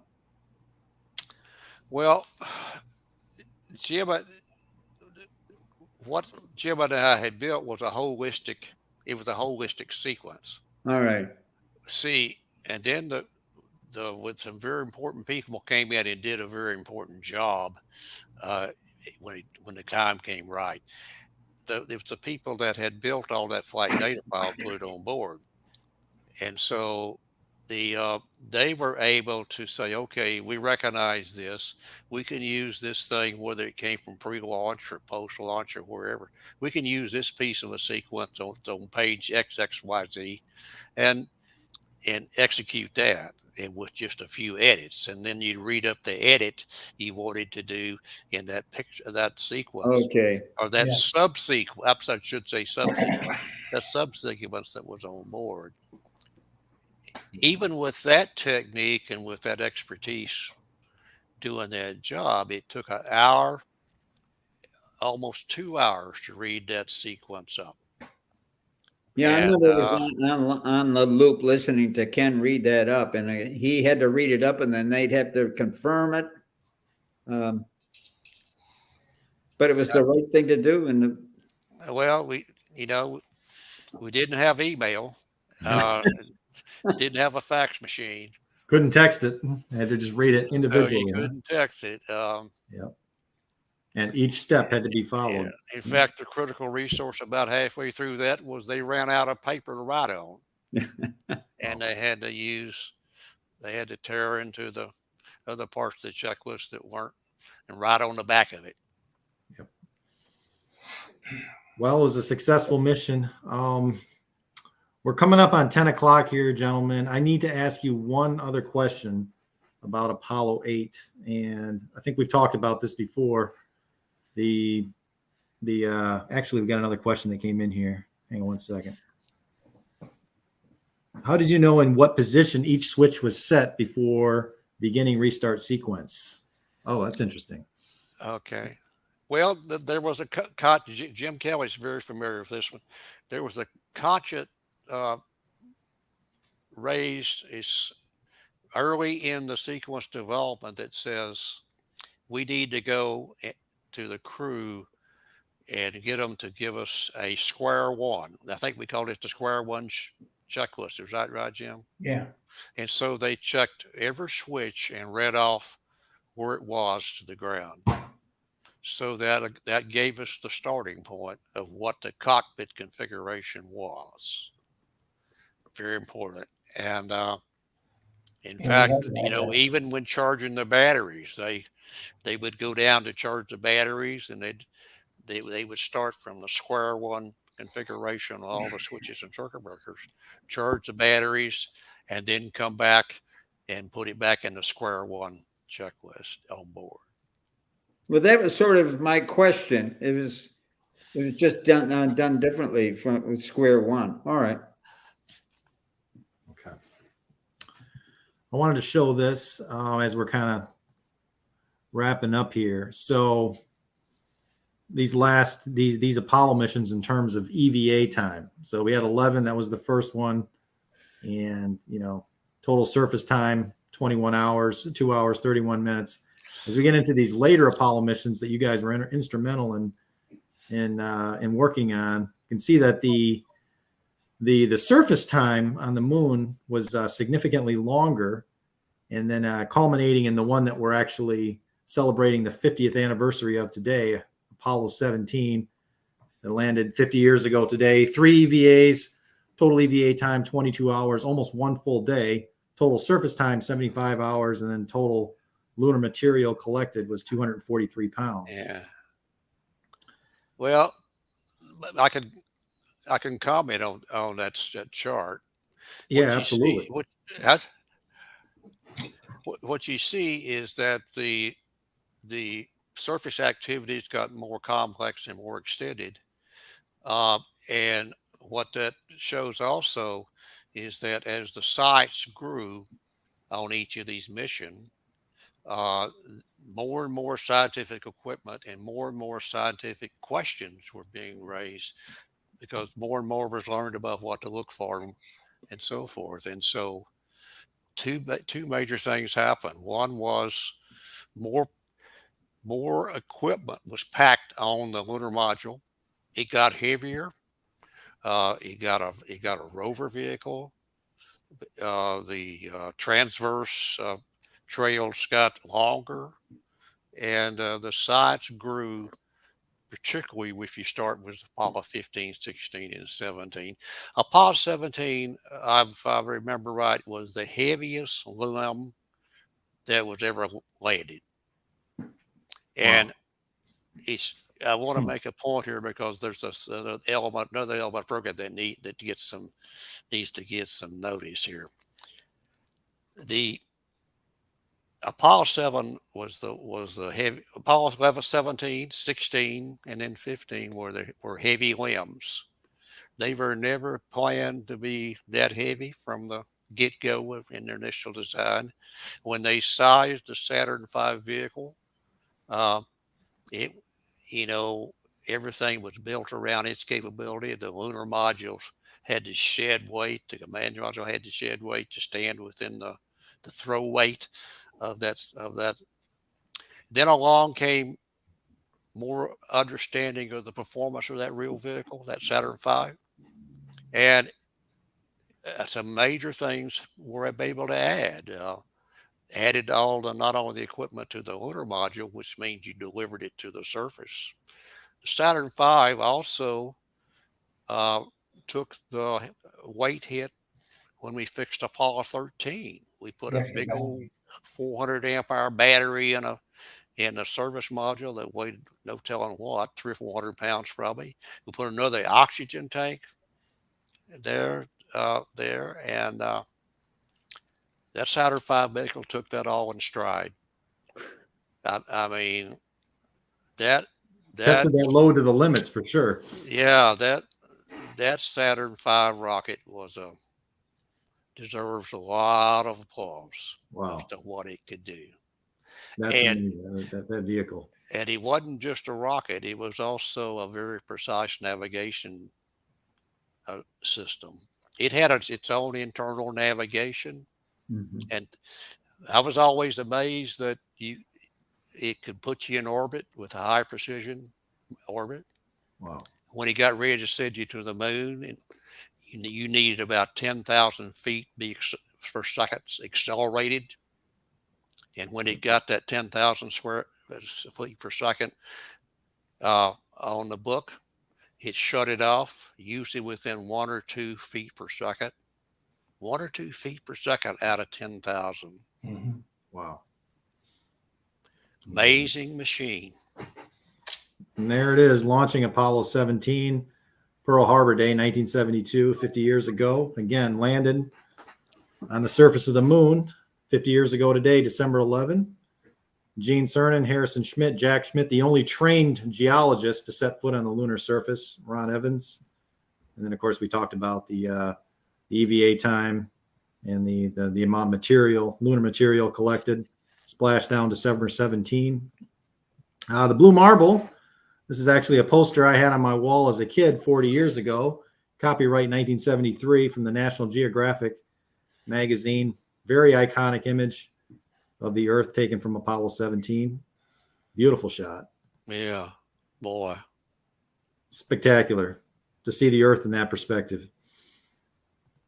And then we just talked about the actual lunar spot, the Taurus Littoral Valley near Mare Serenitatis. You can actually see, you can't see the actual craft, of course, but you can kind of see the valley, the Taurus Littoral Valley, if you look at the moon through a telescope. It's always fascinating trying to find these lunar sites. Close up here of the Taurus Littoral Valley, you can see it landed in basically a pretty pronounced valley with mountainous regions. So you had to be pretty precise in landing that lunar module on the surface of the moon. Another close-up shot here with the craters. And then a route of total EVA time. There were 3 of them, correct? Was it something like 19 miles that they traversed on the lunar surface in the lunar vehicle, lunar roving vehicle? I think you got on your first chart. Yeah. And then I snapped this picture with my iPhone a few years ago at the Kennedy Space Center. Again, Jack Schmitt being the only trained geologist to fly in an Apollo mission. This I thought was really cool. Anybody who has a chance to go to the Kennedy Space Center, there's actually a lunar sample that you can physically touch. And it is something to touch a rock that's older than 99.9% of all rocks on Earth. And this, of course, is a lunar sample that was collected by Jack Schmitt on that mission. I love this picture, too, of the Taurus Littoral Valley. This is just breathtaking. You can really see the perspective of the moon with the astronaut and then the lunar roving vehicle in the background. Collecting samples, including orange soil, which I just read about recently, that it's volcanic material from the moon's distant past that gives us some insight into the history of the moon. And then this lunar sample as well. So this was really the payoff, I think, of these later Apollo missions, is our knowledge of the origin or the history of the moon, and kind of gives us a picture of maybe its distant past. I don't know if this is the most interesting lunar sample. I'm certainly not a trained geologist, but this is the oldest known unshocked moon rock that gave us an insight that the moon perhaps had a magnetic field at one time in its distant past. And Bill, I know you wanted to show this. This is a great shot here. What I tell people is that's a picture of Jack Schmitt taken by Gene Cernan, and the rest of the world looked on. I love the moon in the background here too. And then of course the final Earth. quote. Sorry? That's the Earth. That's the Earth. Yeah, I'm sorry. That's the Earth. That's the Earth. My mistake. And then the final quote: as I take man's last step from the surface back home for some time to come, but we believe not too long into the future, I'd like to just say what I believe history will record, that America's challenge of today has forged man's destiny of tomorrow. And as we leave the moon at Taurus Littoral, we leave as we came, and God willing, as we shall return, with peace and hope for all mankind. Gene Cernan. And then, of course, we show this as well. Stage pushed. Engine arm is destined. Okay, I'm going to get the pro. 99, proceeded. 3, 2, 1. Ignition. Right away, Houston. Vector are good. Ag thought. Oh, boy. Oh, boy. Pitch over. Roger, you have good thrust.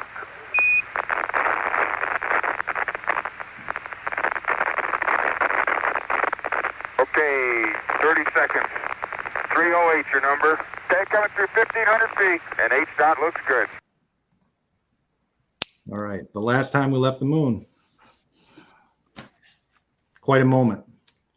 And now, with Artemis splashing down today, 50 years later, we have taken the first step in, hopefully, our return to the moon sometime within the next few years. So I want to get your thoughts on Artemis. I'll start with Jim. I watched that today, starting around 10 o'clock, and I watched it all the way till about 3 or 4. And the most, I guess, the biggest thing that got me is when that thing was on all those chutes coming down. And you know, that's what got me, because that brought back a lot of memories of every chute, every mission we had, and that spacecraft coming down with all those chutes deployed. Yeah. God bless them. A great mission. Yeah. You can see it splashing down here. Yeah. And that brought back a lot of memories right there. And Bill, I know you've commented on this in the past too, that as a flight controller, this was your moment. When you see him on the chutes. Yeah. They're welcome. We're home. Our job is done. Yep. So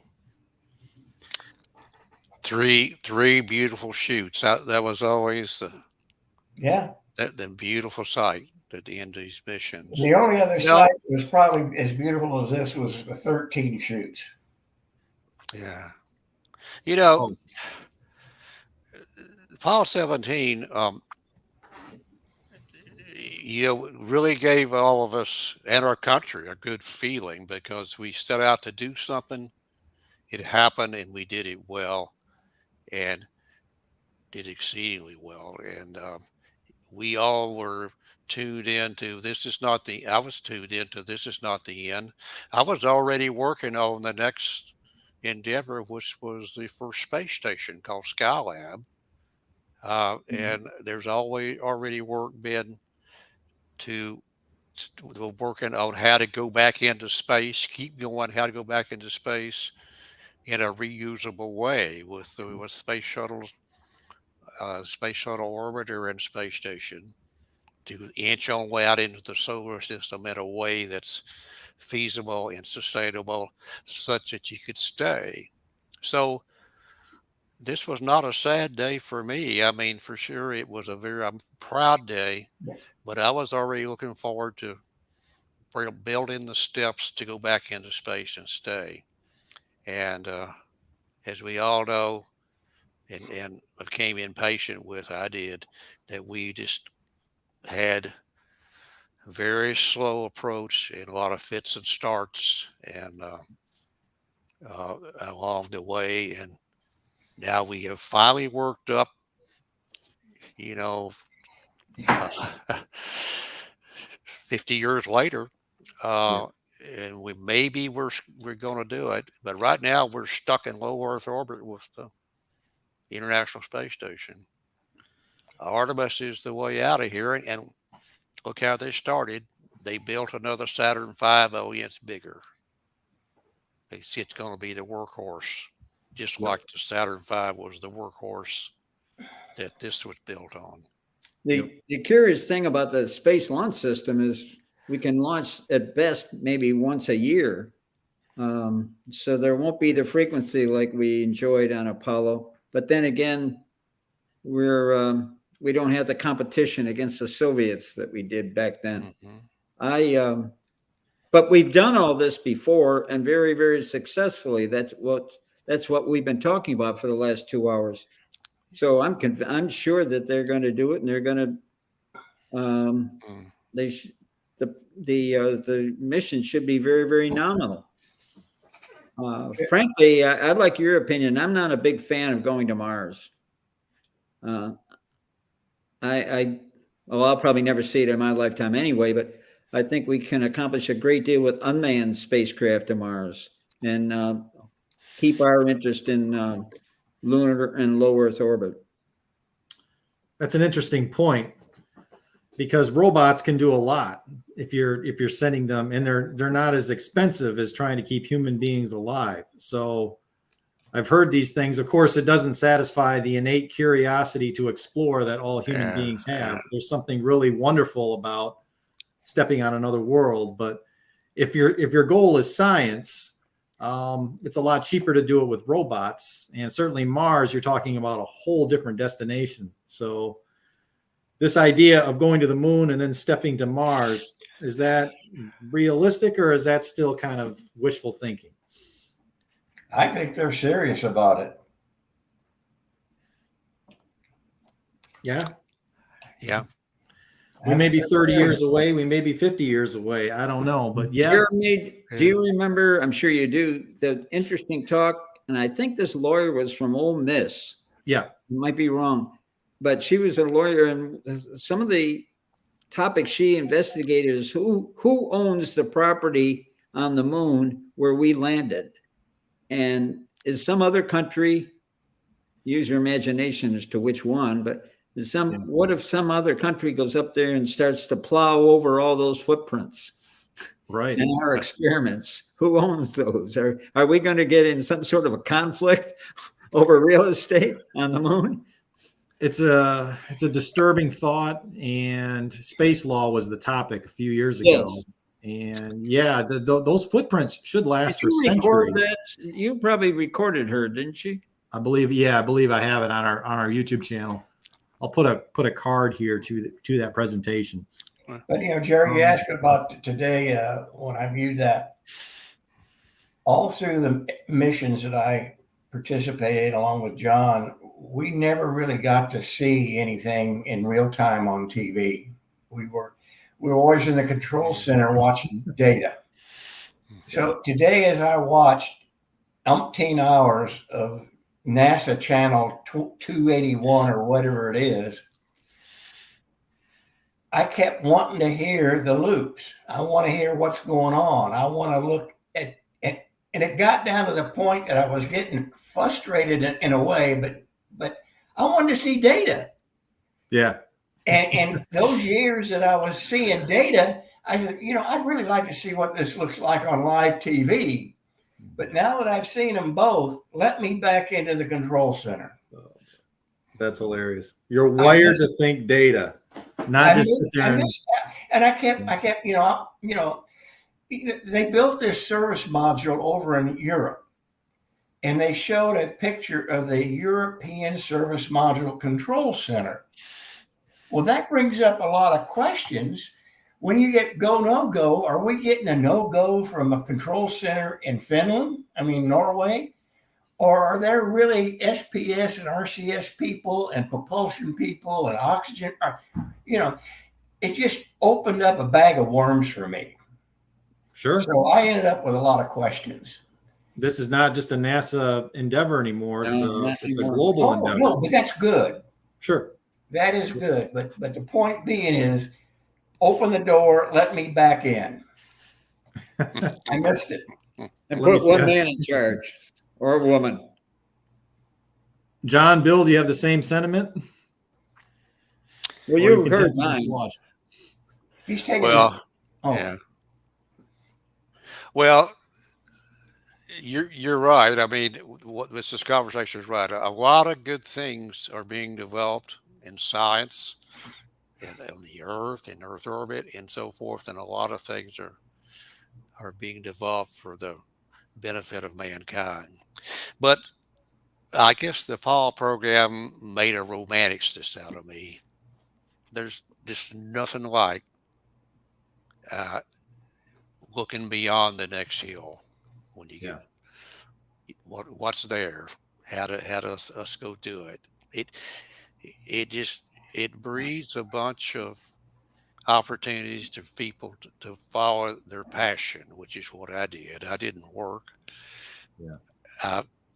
I was fortunate enough to follow my passion. And John, was it necessarily your passion when you left college? Did you interview any other industry, or was it you just left college and came to Houston?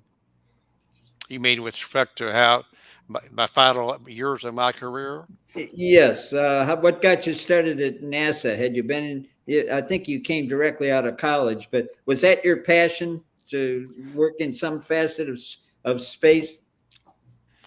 No. My final year in college, I didn't know anything about space. I was studying to get a degree that helped me start a ranching career. And I was looking for a way to have a job that pays you money while you're building up a herd and paying for land, because it's hard to start a ranch. Oh, yeah. And so it's kind of a long, interesting story, convoluted story about how I got to NASA, but it was a diversion from where I was going. And so I learned a lesson there that I try to share with all the students I ever speak to, and that is, no matter your economic background, a good education is your ticket. But you need to learn everything about anything that you come in touch with, because you never know that might prepare you to open the door when the door opens. It just so happened I graduated from college and a door opened, and I wound up at NASA. So learn everything you can. It doesn't matter where you think you ever use it, just learn it. And prepare yourself to walk in the door if it opens, a door you can't even project today. I didn't know the space door was going to open up for me to walk in. Yeah. That's good advice. But it was a good fit for me. Yep. And you know, a good education is your ticket out of a lot of things. You know. Absolutely. Yeah. Yeah. My final days in my career, I got into program management, and I got into program management of programs that were having a lot of political difficulty, steeped in politics. They weren't steeped in the right answers; they were steeped in politics, and that was a new environment that gradually took over. And maybe program management's always about that, but I had decided to retire at an early age, because I retired at 57. I actually almost was 58, and the reason I retired that young, I said, I'm a workaholic. If I'm not careful, I'll stay here until they back up the white trucks when the guys with little white suits will come out and get me. Yeah. And so I retired. I said, I got some things I got to do, I want to do. I want to retire when I got the energy left to do them. Yes. And I did it. And I flopped retirement a couple of times. I went back and consulted, but I only consulted as long as I thought I could help them. But when I didn't feel they needed my help anymore, I retired. Yep. And I miss it. Mostly I miss the people, but I've never second guessed why I should not retire, because I developed a whole lot of other interests. I already have more hobbies and interests than I have time to do. Yep. Well, gentlemen, it's a little after 10 o'clock. I really appreciate your time. That's actually past my bedtime. I know it's probably past your bedtimes as well. I've kept you up long enough, but that's all our bedtime. I'm going to close. I'm going to have one more remark. And I recall working with you guys, and we drank a lot of beer, and we were buddies and everything. But I never knew what a privilege and an honor and good fortune it would be to have this short collaboration with you. It took me 50 years to figure this out, but thank you very much. Well, you're welcome. Good to work with you. Yeah, and you think back to Kennedy's famous speech in 1961, the impact of this adventure on the minds of men everywhere who are trying to make a determination of which path to follow. And then being a kid 40 years ago, standing on the driveway, even today, and just looking at the moon and just thinking, we've been there. And then the monumental amount of work and the tasks that it took to get there. It really does have a profound impact on the generation that comes later, and just the fascination and the curiosity and the stories that you guys have to share. So I think about the moon almost every night I'm walking the dogs. I know, Bill, and you and I will continue to collaborate, and I really appreciate you making Jim and John available for this broadcast. And And Thanks thank you, again. Jim and John. It's Well, been just super. I want to thank you for inviting me. As you can tell, I love to talk about this stuff, and it's a treat to get on with the group and talk about it, because that's what we did. We were the kind of engineering team that even when we were partying, guess what we talked about? Engineering. Didn't talk football, that kind of stuff. No. We lived and breathed engineering problems, solutions, whether we were at work or not. It was hard on families, but some of our families survived. Jim and I are good examples of that. It was a great deal of fun, and you don't know Jeremy as well as I do, but he'll probably think of some other creative endeavor. So keep your phones charged. Okay. Okay. I wish you guys a Merry Christmas, a Happy Holidays. Again, God bless you guys. Thank you for everything you've done. And Bill, we'll talk soon. Okay. Got it. All right. You guys have a Good great night, night. guys. All right. Take care. How do I get out of here?